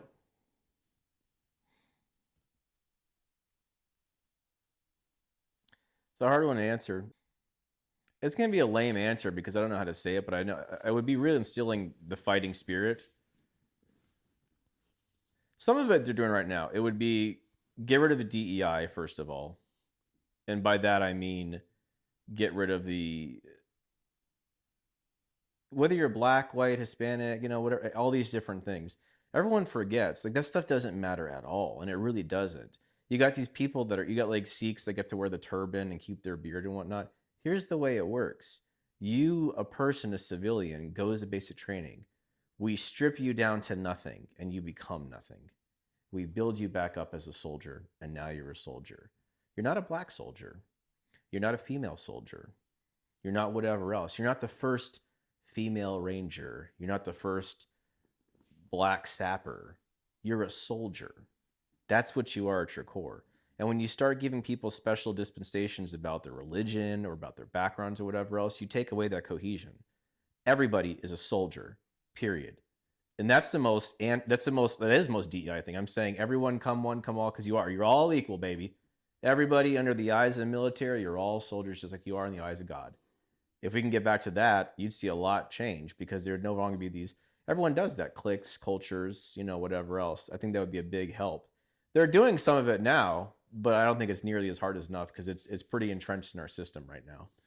Yeah, So- no, that's a really good point, because again, I've worked at the state level with some of the Veteran and Public Safety Caucus, and we talked about they wanted to honor women on the floor, and we're like, we're all soldiers, like, or the first of this, like, no, hold on, we're all soldiers. So we're pushing back, because it's ingrained, because again, everybody wants to be proud of it, but again, it divides us. It literally divides us. And that's one thing, I think the biggest and worst mistake the Army made was their number one slogan, the Army of One. And I think that you start seeing a change. And again, I talk about Maslow's law of, individualism, not the societal norm. And the military was the first to break the barriers on everything, because again, we didn't care. You're going to pick up a gun, you're going to got my back, I got yours. And so we broke those barriers early on in American history, and early on, with African American soldiers fighting at the very beginning of America, right? And so it's like all of a sudden we're divided because we started throwing everything in, and it's troublesome. Does it worry you that we're ever going to get out of this? I mean, no, because where we're going is a lot more complicated than that. I wrote something, we were writing inside of, I think it was a trailer or something, and people were kind of doing like graffiti inside of, everyone does, it was a thing. Do you remember this? It was inside like some Connex or something, and everyone wrote their thing or whatever.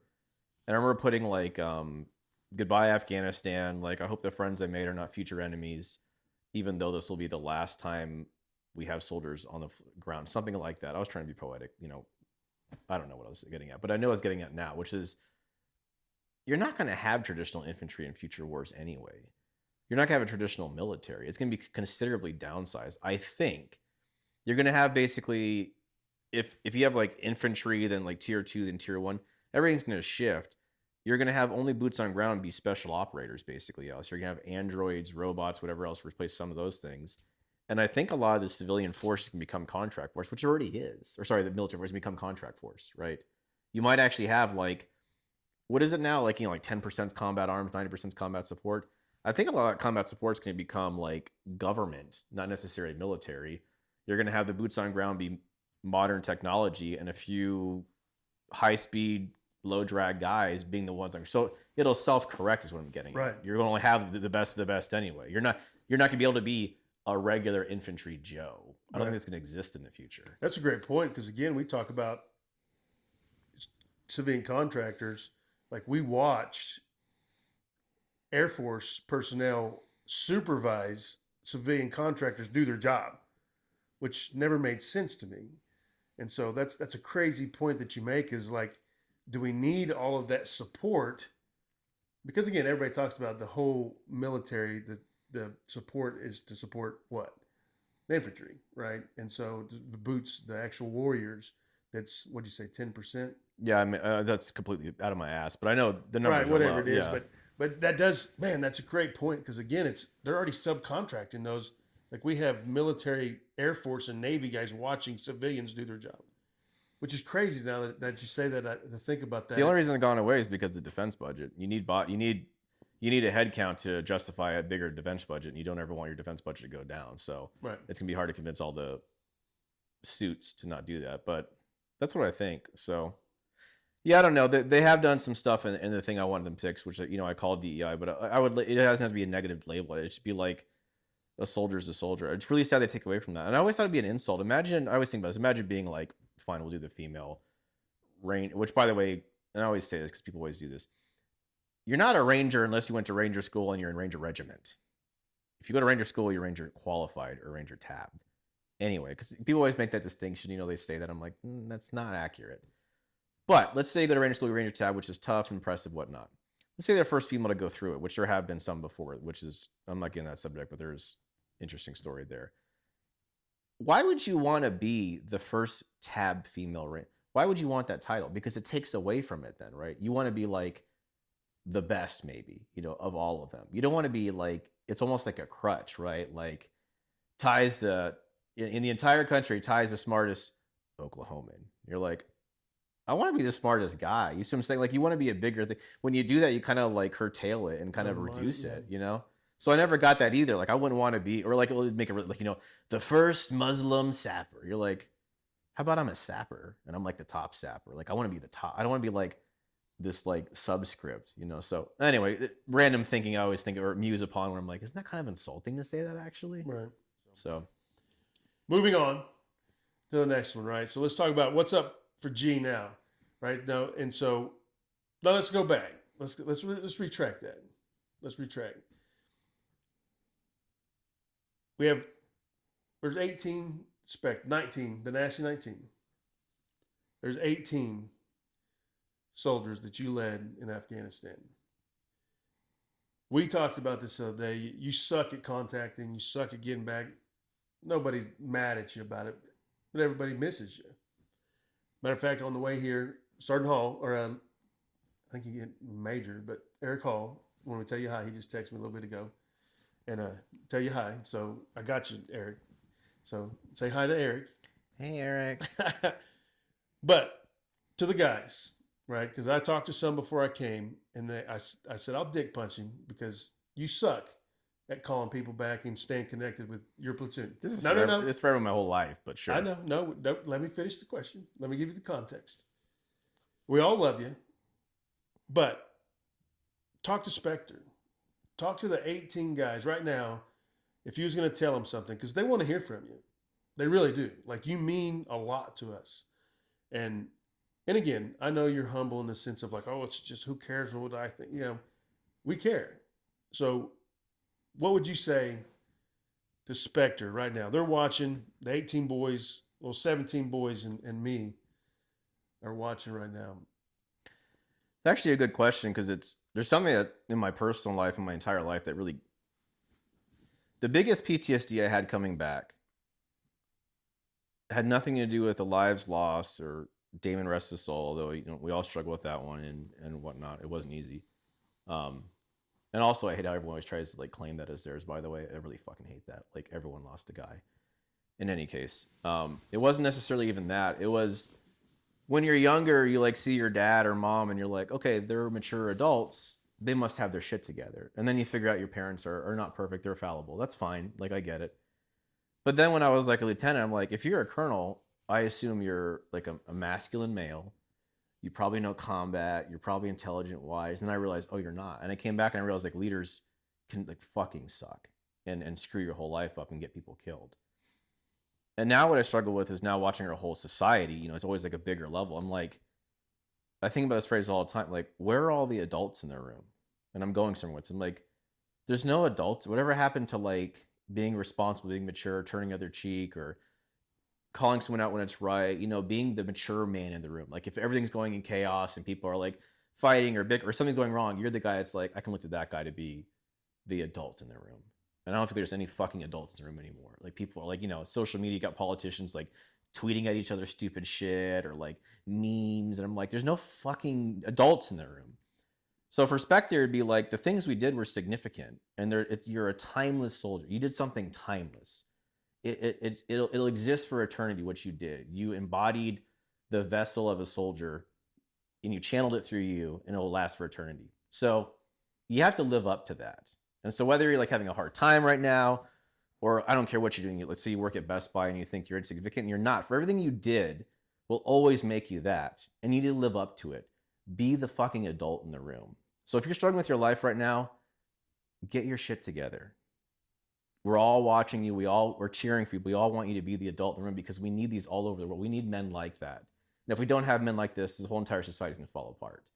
So when I see you guys, or I think about those guys, I think about that. I love them. I miss them. They're the greatest honor of my life to even be serving with them or to have served for them.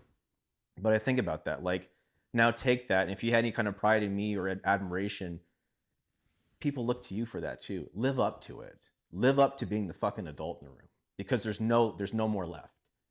So that would be my thing I'd say, I think. I like that. Be the adult in the room. That's good. That's good. Well said, man. It's pretty crazy. And also, yeah, I should say this too, as a quality. Like, and I'm also always here. You guys are forever anchored to me. What is it? You are responsible forever for what you have tamed. So I think about that quote too, and I do embody it. You guys can always reach out to me. I'm always here. I'll never not take a phone call. Or sorry, that's not true. Maybe I'll get back. But I am over here. If you guys ever need anything, anyone ever, for all time, I'm here, and I will. You can hold me to that. Yes, sometimes I'm not great in the phone or whatever else, but if something is really emergency, you need me, reach out to me. I'll be there. Right. Yeah. No. Again, it's sometimes I gotta tell you, you fucking suck, and then you'll finally be like, "What is it?" I'm like, "Hey, thank you for answering back to me." Well, I do, and I'm not saying you're gonna say this is a big qualifier. Like, if you got like, it's funny if somehow like my family or someone, everyone, my closest civilian friends, people I made video game, my family.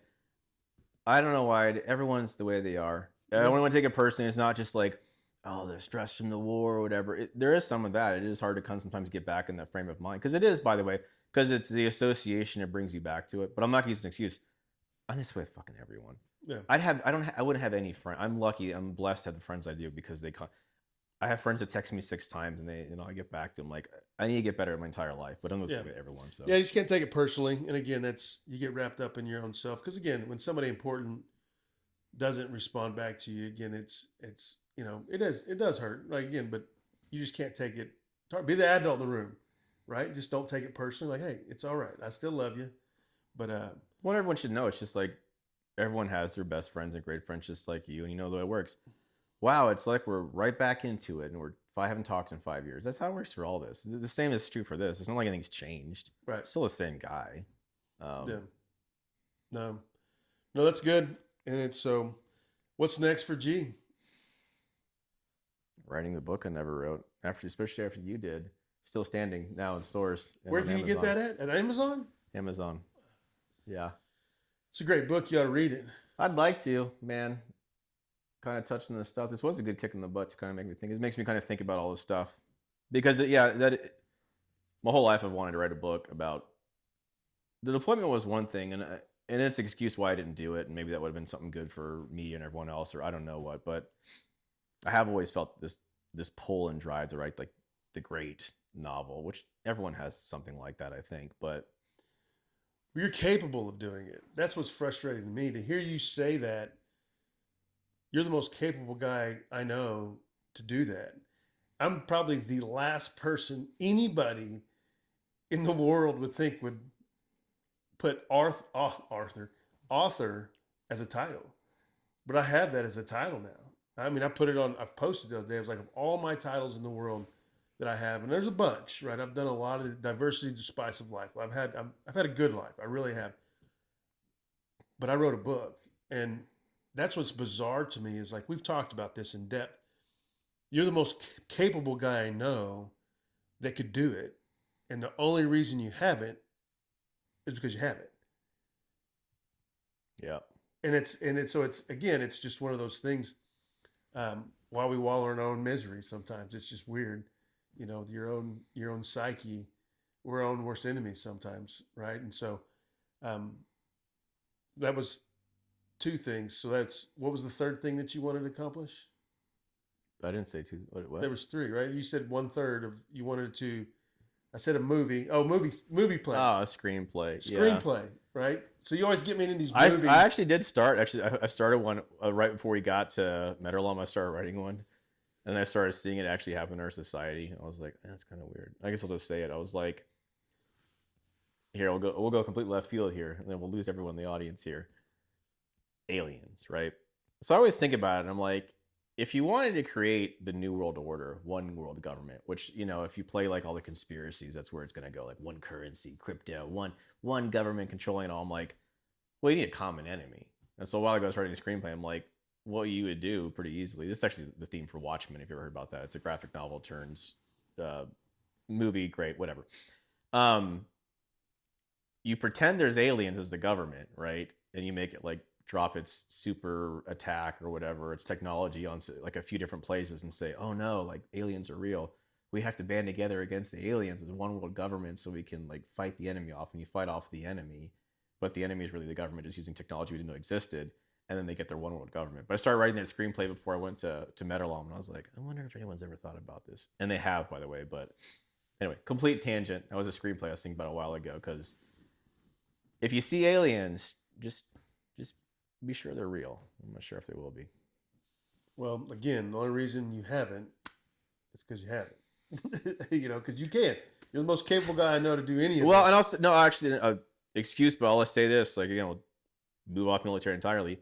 AI, which everyone has an opinion on, let's not even go too deep into this, but I will say the stuff AI is doing with movies now, which all the creatives like to say it's not what it is because they are afraid of losing their job and like the soullessness and like the losing humanity. But Hollywood has controlled Western fucking entertainment for a long time, right? And it was stonewalled by them, basically.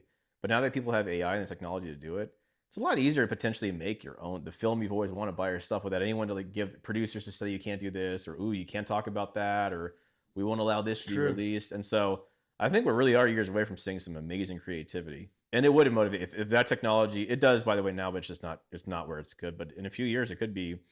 There's nothing stopping me or anyone else with the way this technology is moving. Because everyone wants to make it seem like they're the big brand of AI and they know where it's going. I don't know where it's going, but I will say using it is an amazing tool. It is pretty big. I do think it needs to be stopped overstated as like the most important thing since, the fucking fire or whatever else. But it's a big deal. And anyway, tangent. Yeah, no. It is. We talk about legislating AI all the time. How, when it's in the right hands, power is good, right? And AI is powered, right? But it's in the wrong hands, right? It's bad. And so how we keep that in line, I think, is the biggest task we have going forward. And again, I don't even know what that looks like because we've advanced so much so fast. Like, I'm a country kid, dude. I wouldn't mind if we went back a lot, but we're not going to. I get that, but who knows, man? Hell, the world may crash down, and I know I can survive. So it's just one of those. I try not to think about those things too because it stresses me out because I have kids, right? It's like, you know where it's going. We're all getting robot girlfriends. I can't wait. It's gonna be amazing. Yeah, and you can program them to do exactly what you want, and they'd be the perfect feminine being. I've had enough turn off. Perfect, amazing. It's coming, buddy. That'd be amazing. Wonder if they could have babies. You think the robot could? They're pushing for that. A robot can hold babies. I am kidding, by the way, because that is a weird dystopian, complete joke. Maybe not well received, but no, this is probably edited out. Yeah, maybe. Yeah, I don't know about it. All right, where are we going to go now, dude? So guide me a little bit here. Let's finish up. Well, I appreciate it, brother. I appreciate it. It's been awesome to come spend a few days with you. It's something I needed. And again, I started this podcast, a vision a while back, one for Specter, to get our story out there because of what you did and what we accomplished over there. And so this is very important to me to get this one done. And that's why I drove 12 hours out here. You scared the shit out of me the first night I'm here with your gay truck. But it's been awesome. I love you, dude. Closing arguments. Go. I appreciate you coming out here. I love what you're doing. Yeah, I think you're inspiration for execution too and all these things. The book you wrote, this podcast, keep doing it. It's just going to be good. You're just going to get better at it. It's going to help a lot of people. And I'm so happy you came out here. I love you too. And the brotherhood we share will be eternal. Yeah. Well, I hope when this comes out that you're proud of it. And like I said, I'm doing my own editing now, and so this will be one I'll spend several hours on because I want this to be perfect. And I hope you're proud of it. And I can't thank you enough, brother. Thanks, buddy. I really can't. All right. Should we hug? No. It's handshake. It's weird now that you've said it. Love you. All right. We'll edit that.